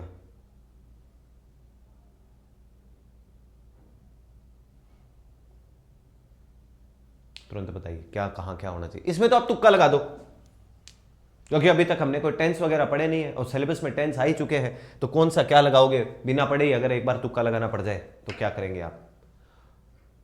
उमेंद्र कुमार जी, मनीष कुमार जी, वेरी गुड दोस्त, सही जवाब है आपका, बिल्कुल ही ओके आंसर दिया आपने। मनीष कुमार जी, उमेंद्र कुमार जी, आप वाकई में है ना अच्छा उत्तर दिया आपने।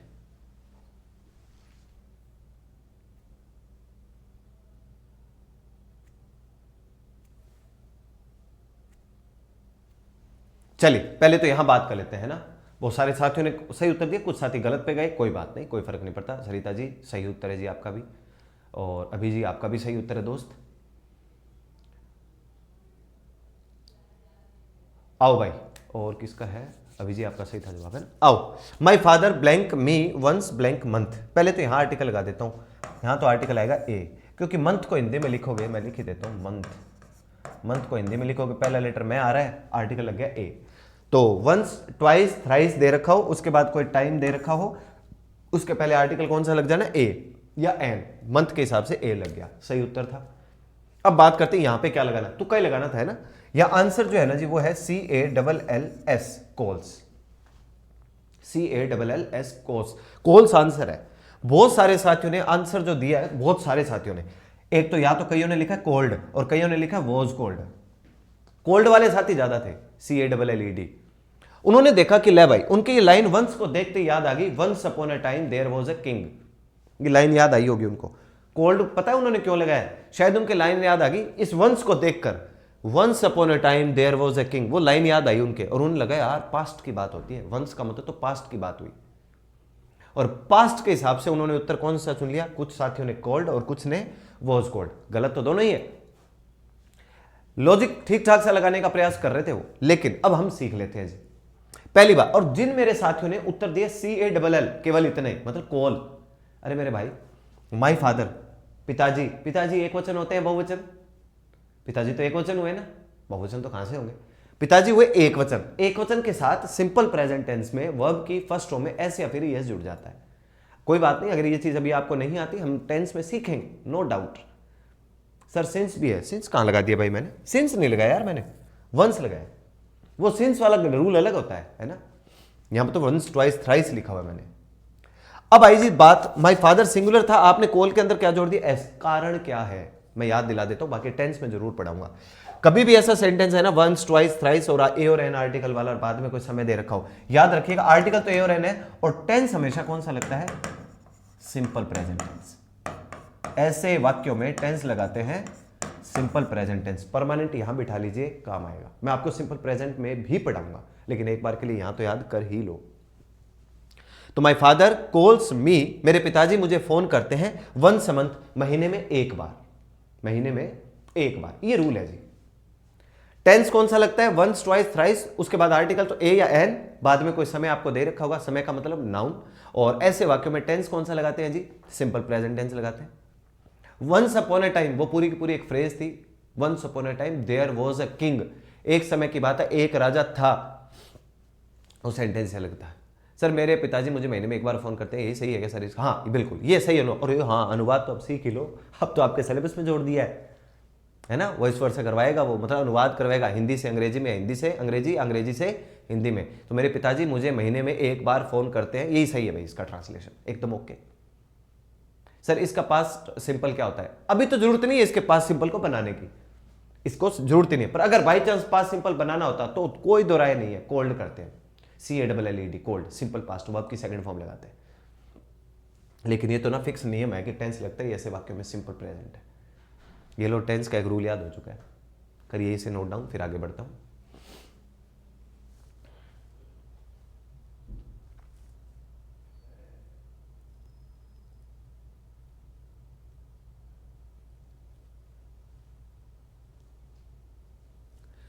चलिए नेक्स्ट लिखते हैं, एक पैटर्न और है जी इसके अंदर, उसके बारे में भी जानकारी लेते हैं। वो कौन सा pattern, what, WHAT, what plus article a या एन। वॉट के बाद ये कह रहा है कौन सा आर्टिकल लगाओ, ए या फिर एन का प्रयोग करो यदि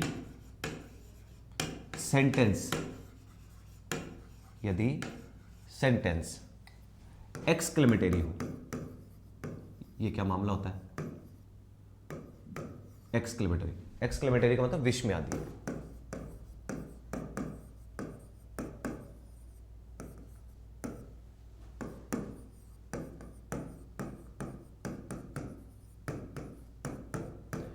ये चकित वाले जो वाक्य रहते हैं ना, जिनमें आश्चर्यचकित होता है व्यक्ति, इस प्रकार का अगर कोई वाक्य हो, एक्सक्लेमेटरी बोलते हैं अंग्रेजी में। और देखिए आपको याद करना पड़ेगा, ये मीनिंग भी आपके याद रहना चाहिए एक्सक्लेमेटरी, क्योंकि सिलेबस में दे दिया अब उसने। सिंपल से वो अफर्मेटिव से नेगेटिव में बदलाएगा, एक्सक्लेमेटरी से पॉजिटिव में बदलवाएगा, इसलिए नाम से आपके फैमिलियर आप हो जाओगे, पारिवारिक मामला बैठ जाएगा इसके साथ। फिलहाल व्हाट के बाद आर्टिकल कौन सा लगाते हैं जी, ए या एन, यदि वाक्य कैसा हो, एक्सक्लेमेटरी। और ये एक्सक्लेमेटरी में सिंबल कौन सा था, ये वाला, ये पहचान करवा देगा आपकी। सर सबसे पहले अनुवाद पढ़ना, यह टॉपिक पूरा होने के बाद बाकी सब अच्छे से। बिल्कुल भी नहीं, अनुवाद देखो यूं है कि दुनिया भर के सारे अपवाद तो पढ़ाने संभव ही नहीं है। जितने आप वाक्य लिख रहे हो ना हर टॉपिक में, वो सारे अनुवाद में ही आते हैं। वो सबके सब क्या है, अनुवाद ही है। सबका ट्रांसलेशन करना आपके लिए अति आवश्यक है ना। एग्जाम्पल देखते हैं कैसे, क्या एग्जाम्पल हो सकता है इससे संबंधित। मान लो सेंटेंस लिखता हूं मैं, व्हाट ब्लैंक शॉट। एक वाक्य लिखा अपनों ने, व्हाट ब्लैंक आइडिया। ये तो आपने टीवी पे आईडी देखा होगा, what blank idea, what blank Shem,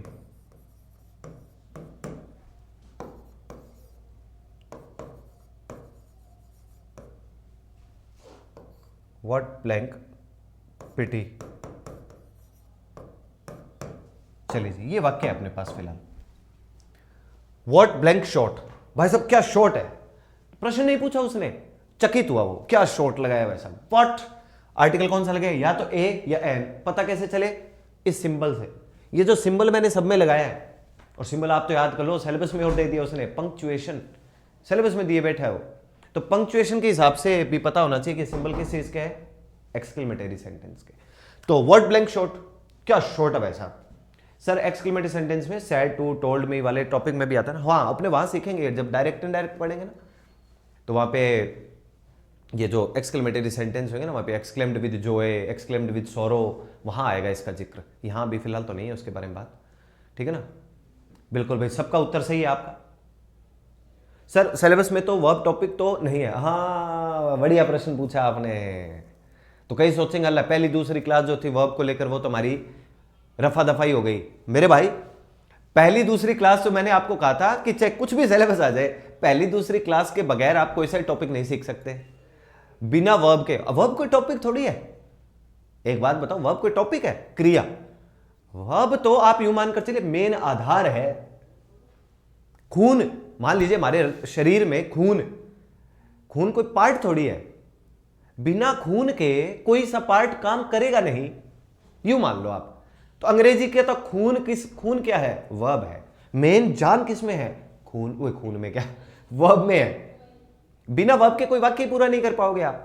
इसलिए मैंने पहली दूसरी क्लास में जो साथी कमेंट करते हैं ना, सर जीरो लेवल से पढ़ाने का कष्ट करिएगा आप, वो जीरो लेवल वही है। जो कमियां हमारे स्कूल स्तर पर रह गई या जिन पर हमने ध्यान कभी दिया ही नहीं था, उन कमियों को पूरा करने का एक तरीका अभी के लिए अपने पास यही था। वर्ब की जानकारी हो, फर्स्ट फॉर्म सेकंड फॉर्म क्या होती है, हेल्पिंग वर्ब का क्या खेल है, हेल्पिंग वर्ब होती भी है कि नहीं होती हर सेंटेंस में, वो प्रोग्राम था, इसलिए वो सीखा था हमने, है ना। तो वर्ब टॉपिक कोई सा ही टॉपिक दे देता है वो, वर्ब तो मैं तो भी करवाऊंगा, बिना वर्ब के मैं अंग्रेजी की क्लास शुरू कर ही नहीं सकता, बातों को सिखा ही नहीं सकता।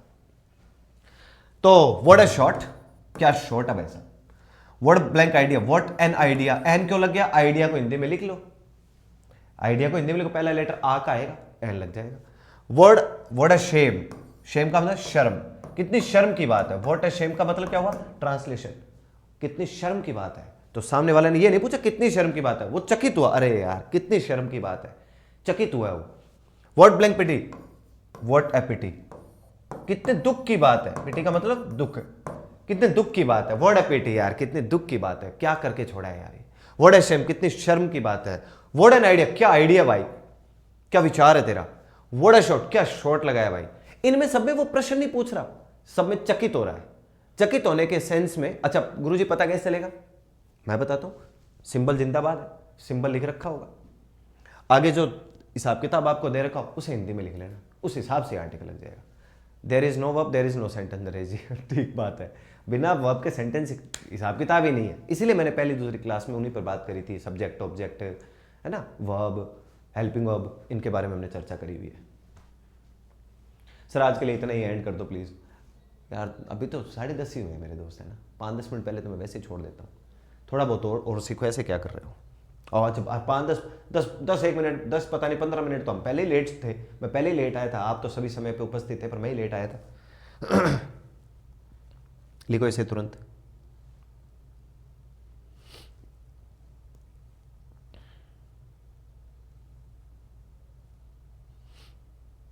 बहुत सारे ऐसे प्रोग्राम होंगे जो हम, है ना, मैं आपको वाक्य करवाए वगैरह आर्टिकल का टॉपिक बंद करूंगा ही नहीं। मेरे पास क्वेश्चन है खूब सारे, तो एक बार टॉपिक अपना थोड़ा बहुत कवर हो जाए, फिर मैं आपके सामने प्रश्न लेके आऊंगा और प्रश्नों के उत्तर मुझे आप दोगे, तब मुझे कंफर्मेशन होगा कि हाँ जी इनको आर्टिकल थोड़ा बहुत समझ में आया है कि नहीं आया। और उन प्रश्नों में कई सारी ऐसी चीजें आएंगी जो अभी तक हमने किसी रूल वगैरह में लिखी नहीं। मैं रूल्स को आपके ऊपर थोपना नहीं चाहता, वो अपने प्रश्नों में आएगा हिसाब किताब। तो वो प्रश्नों में जब आएगा ना तब सीखेंगे। कुछ चीजें नहीं आएंगी तो वो हमने प्रश्नों के माध्यम से सीख लेनी है, इसलिए मैं उनको लिख ही नहीं रहा हूं फिलहाल के लिए। वो वहीं सिखाऊंगा आपको जब प्रश्न सीख रहे होंगे, वहां जल्दी पकड़ में आ जाएगी वो कहानी आपके। चलो भाई, अब एक पैटर्न और लिखता हूं मैं, और टाइटल है अपना जी idiomatic expressions.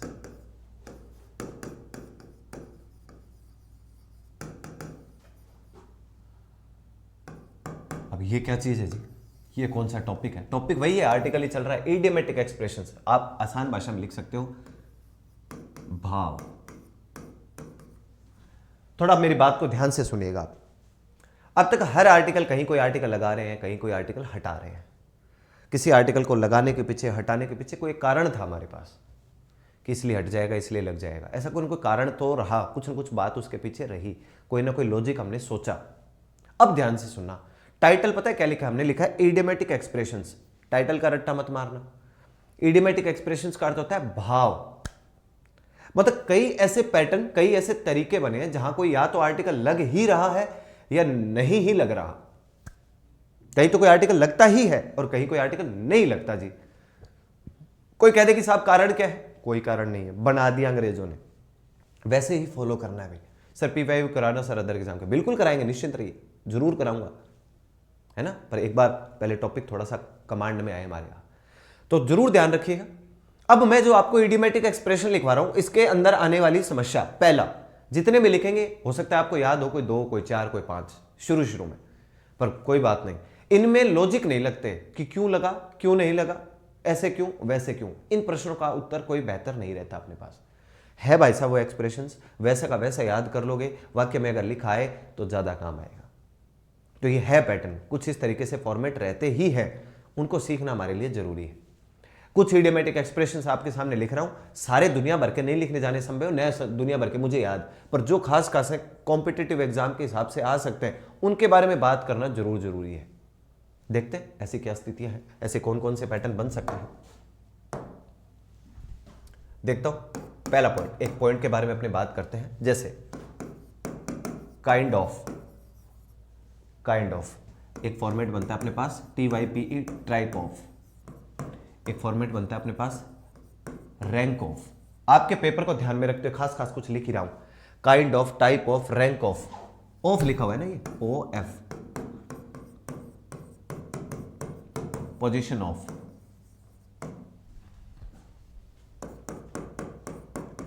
Title of, kind of, type of, rank of, position of, title of, variety of, variety का मतलब अलग अलग प्रकार के, वेराइटी ऑफ, एक्सेट्रा एक्सेट्रा। इनके बाद आने वाले, इनके बाद आने वाले, नाउन से पहले, नाउन से पहले सामान्यतः नो आर्टिकल, इनके बाद आने वाले नाउन से पहले आमतौर पर कोई आर्टिकल नहीं आता जी। अभी एडिमेटिक एक्सप्रेशन है, थोड़ा याद करना, ध्यान रखना जरूरी है इसको। एग्जाम्पल, मान लो सेंटेंस हो, ही हैज बीन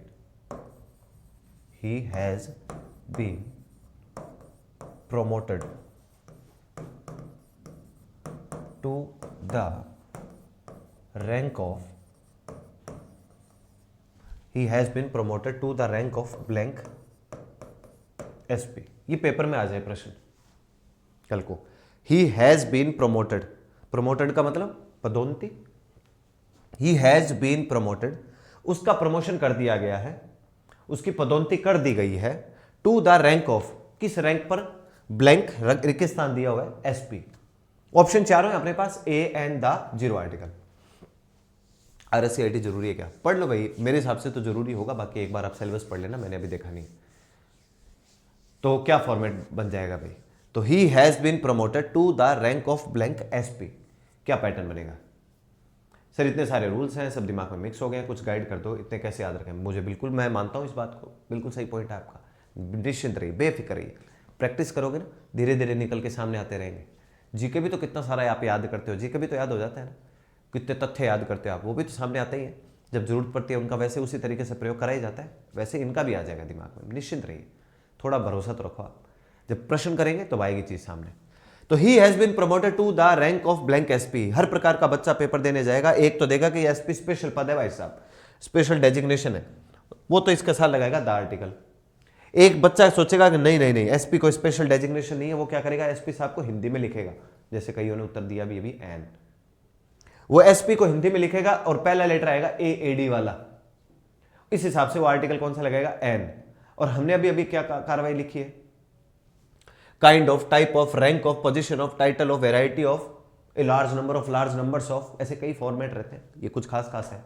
ये कहते हैं इनके बाद आने वाले नाउन से पहले, ये रहा नाउन, ये नाउन है जी आपके SP साहब, ये रहा जी रैंक ऑफ, रैंक ऑफ के बाद आने वाले नाउन से पहले कौन सा आर्टिकल, जीरो आर्टिकल, ये लो जी क्रॉस, कोई आर्टिकल नहीं आएगा, ये उत्तर हो गया, ऐसे बनेंगे।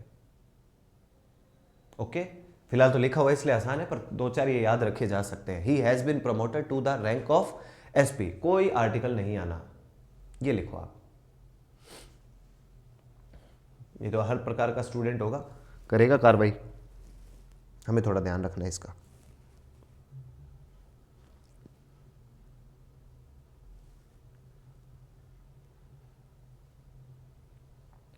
तुरंत लिख लीजिए भाई।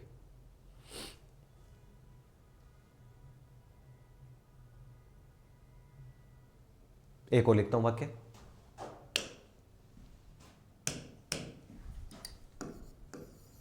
I don't like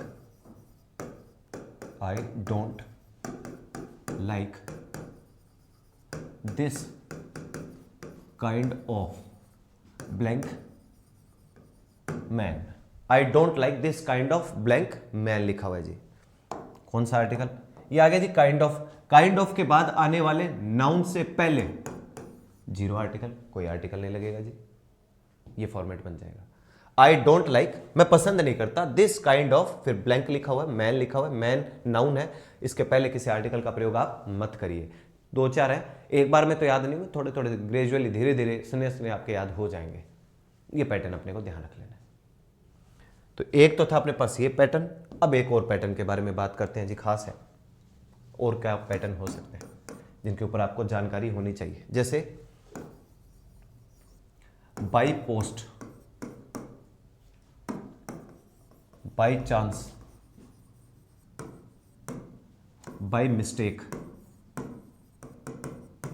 by mistake, by the way, by the way, by messenger, by messenger, by post, by chance, by mistake, by the way, by messenger. ये अपने ध्यान रखने, थोड़े बहुत ऐसे फ्रेजेस रहते हैं, इनको अपने को दिमाग में रहना चाहिए, पैटर्न कैसे क्या बनता है, ठीक है ना, इनको जरूर ध्यान रखिएगा। बाई बस,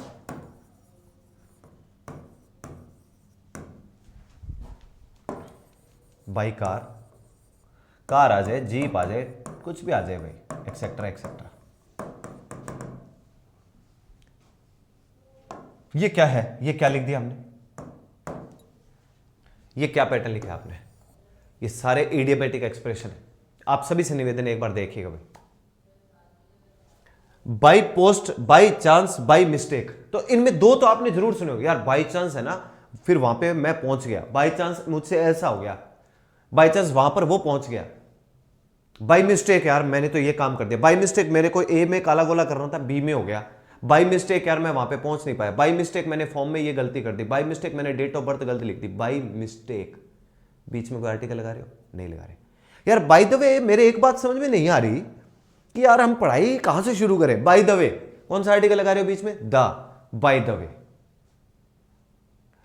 कुछ एक तो आपको सुनने में आसान लगेंगे क्योंकि कभी ना कभी सुना है आपने, सुना हुआ था ना, वो रूल नहीं लगता, पर अब मैं कह दूं बाई और पोस्ट के बीच में कोई आर्टिकल नहीं लगता। आपसे निवेदन है, मैंने इडियोमैटिक एक्सप्रेशन लिखे हैं, जो दिख रहे हैं ना ये ऐसे ही रहने, इनके बीच में जिसमें आर्टिकल लगाया हुआ है वहां तो लगेगा, और जहां नहीं लगाया हुआ वहां नहीं लगेगा। Example, by blank mistake I did that. आ जाए पेपर में, चले बेटे बता, by blank mistake I did that, option हो पेपर में, a an the zero article, कौन सा लगाओगे, कौन सा आर्टिकल लगाओगे, ऑब्वियस सी बात है कोई सही नहीं लगाएंगे। By mistake I did that, गलती से मैंने वो कर दिया। डिड यहां पर क्या काम कर रहा है, वर्ब की सेकंड फॉर्म का काम कर रहा है, किसी प्रकार की कोई हेल्पिंग वर्ब नहीं है, डिड वर्ब की सेकंड फॉर्म है। बाई मिस्टेक कोई आर्टिकल का प्रयोग मत करिएगा इसके बीच में। ऑफ आने के बाद दा लगता है, हाँ नाउन के बाद, ठीक है ना, हर बार नहीं लगता। गिरीश जी मैंने आपसे निवेदन किया हर बार 100% कहीं याद करके बैठ जाओ, ऐसी कार्रवाई नहीं सिखाई मैंने, अधिकतर संभावनाएं बन सकती है। और कोई हिसाब किताब देखते हैं इसके अंदर, तो एक तो एक फॉर्मेट हो गया, ही केम हेयर बाय ब्लैंक बस, ही केम हेयर बाय, ना तो कोई बाई दा बस करना, ना बाई ये बस, ना बाई एन बस, कुछ नहीं दिख रहा है वैसा वैसा रहेगा। मैंने इडियोमैटिक एक्सप्रेशन लिखे हैं।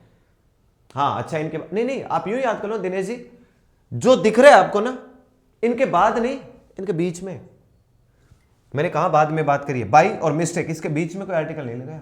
ही केम हियर वो यहां पर आया, बाई ब्लैंक बस, बाई और बस के बीच में, ये देखो मैंने लिखा हुआ बाई बस, बाई और बस जैसा दिख रहा है ऐसा ही रहेगा, बीच में किसी आर्टिकल का प्रयोग नहीं करा जाएगा, क्रॉस जीरो आर्टिकल। दिख रहा है वैसा का वैसा याद कर लीजिएगा, निवेदन है आप सभी साथियों से। बाई द पोस्ट कुछ नहीं होता ऐसा, बाई पोस्ट है ना, तो जो है वो वैसा दिख रहा है। अच्छा बाय द वे में द आर्टिकल लग रहा है तो हटा नहीं सके, by the way I decided to go there, by the way I decided to go there, by the way का मतलब तो मैंने भाई निर्णय किया वहां जाने का, ये फॉर्मेट बन जाएगा।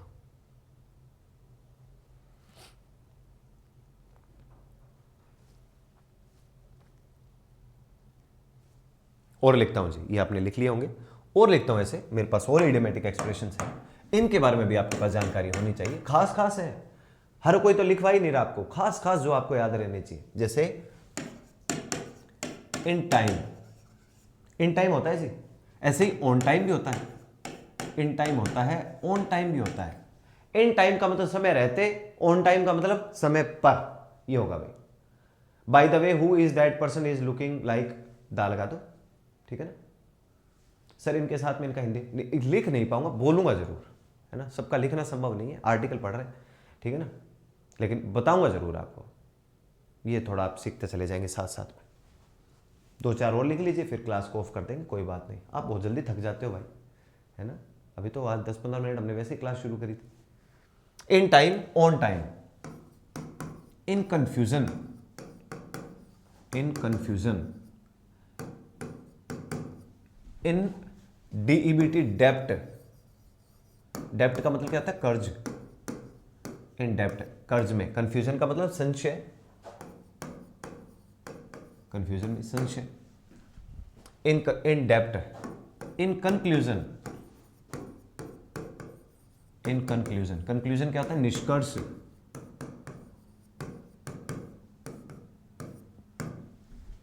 एक ये और देखना, और ये तो जरूर याद करना, इन ए नटशेल, इन ए नटशेल। आर्टिकल कौन सा लगा हुआ है? देखो ए लगा हुआ है और रहेगा इन ए नटशेल। ये दोस्तों एक मुहावरा होता है, इसका अर्थ होता है संक्षिप्त में। इसका अर्थ क्या होता है? संक्षिप्त में। मैं आपको पहले ही कह रहा हूं, आपके सारे याद नहीं होंगे, पर जितने याद हो सकते हैं बढ़िया। भी सर हिंदी अनुवाद आप सिखाओगे, हमें ही करना है। वाक्य जब लिखा करेंगे तो हम बातचीत किया करेंगे, क्यों नहीं किया करेंगे? बाकी करना आपको ही होगा, नो डाउट, लेकिन जितने वाक्य हम लिखेंगे उनका अनुवाद साथ साथ सीखने का प्रयास हम जरूर करेंगे। ठीक है? अनुवाद तो एक क्या है? स्किल है। स्किल को डेवलप करिए। स्कूल की छोटी किताबें जो है ना, वो जरूर पढ़िएगा। मैं आपको सलाह दे दूंगा, रुको आज तो एक बार इनको करते हैं, कल बात करेंगे अपने एक बार। In time, on time, in confusion, in depth, in conclusion, in a nutshell. उदाहरण ध्यान रखिएगा, नहीं है ना? तो हर हालत में आपके काम आएगा। ये जो पैटर्न है, इन कंक्लूजन हो गया, इन अ नटशेल, ये तो पूरा का पूरा एक ईडियम है, मुहावरा अंग्रेजी में। इसका अर्थ क्या होता है? संक्षिप्त में। ये तो है ही ऐसे ही। रिपोर्ट पैटर्न जो है वो यूं आपको ध्यान रखना चाहिए। On duty, on duty, on foot, on foot, अपने पैरों पे चल के आया, ठीक है ना? On duty. On strike, on strike होता है, ऑन स्ट्राइक। इसको ध्यान रखिएगा आप। ये छोटे छोटे पैटर्न जो है वो आपको जरूर याद रखने चाहिए। In demand, on demand, in demand, on demand. और एक बड़ा ही जरूरी भाई, इन ए हरी, HURRY, इन है हरी। हरी का मतलब जल्दबाजी। इन ए हरी, आर्टिकल लग रहा है ए। और एक होता है इन हेस्ट, HASTE। हेस्ट का भी मतलब होता है जल्दबाजी। हेस्ट का भी IN, in haste, HAST, in haste, जल्दबाजी। इनफैक्ट, शाबाश, इनफैक्ट भी होता है। लिख ही देता हूं, आपने लिखा है तो मैं भी लिख देता हूं, इनफैक्ट। ठीक है ना? इन डिटेल लिख दिया क्या अपनों ने? In detail.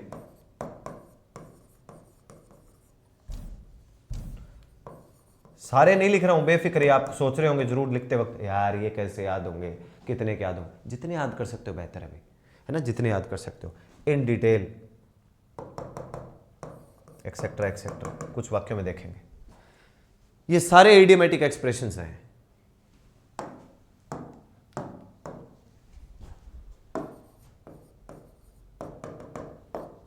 ये जैसे हैं वैसे ही रहेंगे, वैसे ही रहेंगे भाइयों। मतलब अगर इनमें कोई आर्टिकल लग रहा है तो लगाएंगे, नहीं लग रहा नहीं लगा सकते।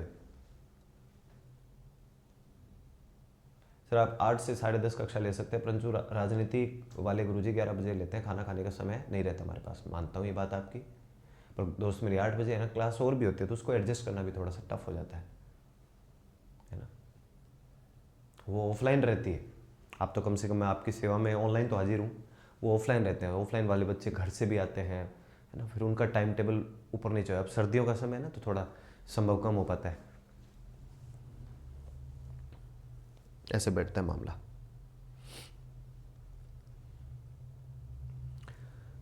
ये नोट डाउन कर लीजिए।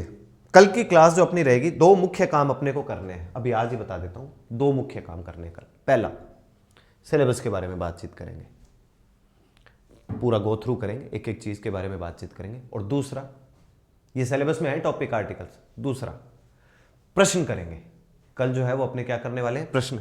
ये तो क्या हुआ कि आज ही समय रहेगा, नहीं तो मैंने क्वेश्चन तैयार लगा रखे थे बातचीत करने के लिए। मैं क्वेश्चन लिखे ही बैठा था कि कल अपने प्रश्न सॉल्व करने हैं। तो कल अपने प्रश्न करेंगे, 2 काम है, पहला तो जो सिलेबस आपका उसके ऊपर चर्चा परिचर्चा, और उसके बाद जो है वो अपनी बातचीत होगी बढ़िया से प्रश्नों के ऊपर। और प्रश्नों के माध्यम से अभी तो बहुत कुछ सीखोगे, आर्टिकल के जब प्रश्न सामने आएंगे ना तब सीखने वाली चीजें हैं। 2-4 चीजें तो ऐसी हैं जो मैंने अभी तक रूल्स में तो जोड़ी घटाई नहीं। हेस्ट का मतलब ये जल्दबाजी होता है, हाँ बिल्कुल भी दोस्त, HAST नहीं है, HAST के बाद मैंने ई और लिखा है ना, वो देखना थोड़ा सा आप मनी जी। तो कल इसके ऊपर बातचीत करेंगे, रूल्स भी सीखेंगे, मतलब वाक्य करेंगे, वाक्य से नई चीज को निकल के सामने आएगी उसके ऊपर बातचीत करेंगे, जरूर करेंगे, और साथ में अपने सिलेबस के ऊपर चर्चा करेंगे। उम्मीद करता हूं जितना आज आपने पढ़ा है वो आपके समझ में आया होगा। चीज़ों को आप धीरे धीरे समझते चले जाओगे, एकदम से तो लोड नहीं लेना है, लेकिन धीरे धीरे जो चीज़ें हैं वो आपके समझ में आएंगी, इसमें कोई दो राय नहीं है। स्नेह स्नेह आप इस काम को करते रहेंगे तो बातें समझ में आती भी रहेंगी। बस इस तरीके से आप सीखते रहो, व्यवस्था बैठ जाएगी, कोई समस्या वाली बात नहीं है भाई। ठीक है, तो इनको आप सीखिए, नोट डाउन कर लेना, ये नोट डाउन कर लो, तुरंत लिखा हुआ होना चाहिए आपके पास, एक एक पॉइंट आपका लिखा रहना चाहिए भाई। सिलेबस की चर्चा मत करिएगा भाई। सर 1 मिनट में जाने कैन और कुड का सही तरीका, आप हो यूट्यूब वीडियो, पता नहीं भाई कैन और कुड का 1 मिनट में कैसे जाना। छोटी मोटी चीज़ें तो हाँ जरूर सिखा रखी होंगी। कल तो सैटरडे है सर, होने दीजिए, क्या दिक्कत है। तो सैटरडे है तो अपना क्या जा रहा है, अपने लिए तो हर दिन सीखने का दिन है भाई, तो चाहे फिर वो सैटरडे हो चाहे संडे हो मंडे हो। हाँ संडे की वो छुट्टी रख लो तो एक अलग बात है, बाकी अधिकतर कोशिश करता ही हूँ मैं, है ना। फिलहाल अपना काम तो है सीखते रहने का। चलिए बहुत बहुत धन्यवाद, मिलते हैं नेक्स्ट क्लास के अंदर। नोट डाउन आपने कर लिए होंगे, कल प्रश्न करेंगे, सिलेबस पे चर्चा करेंगे। धन्यवाद, टेक केयर, बाय बाय, जय हिंद।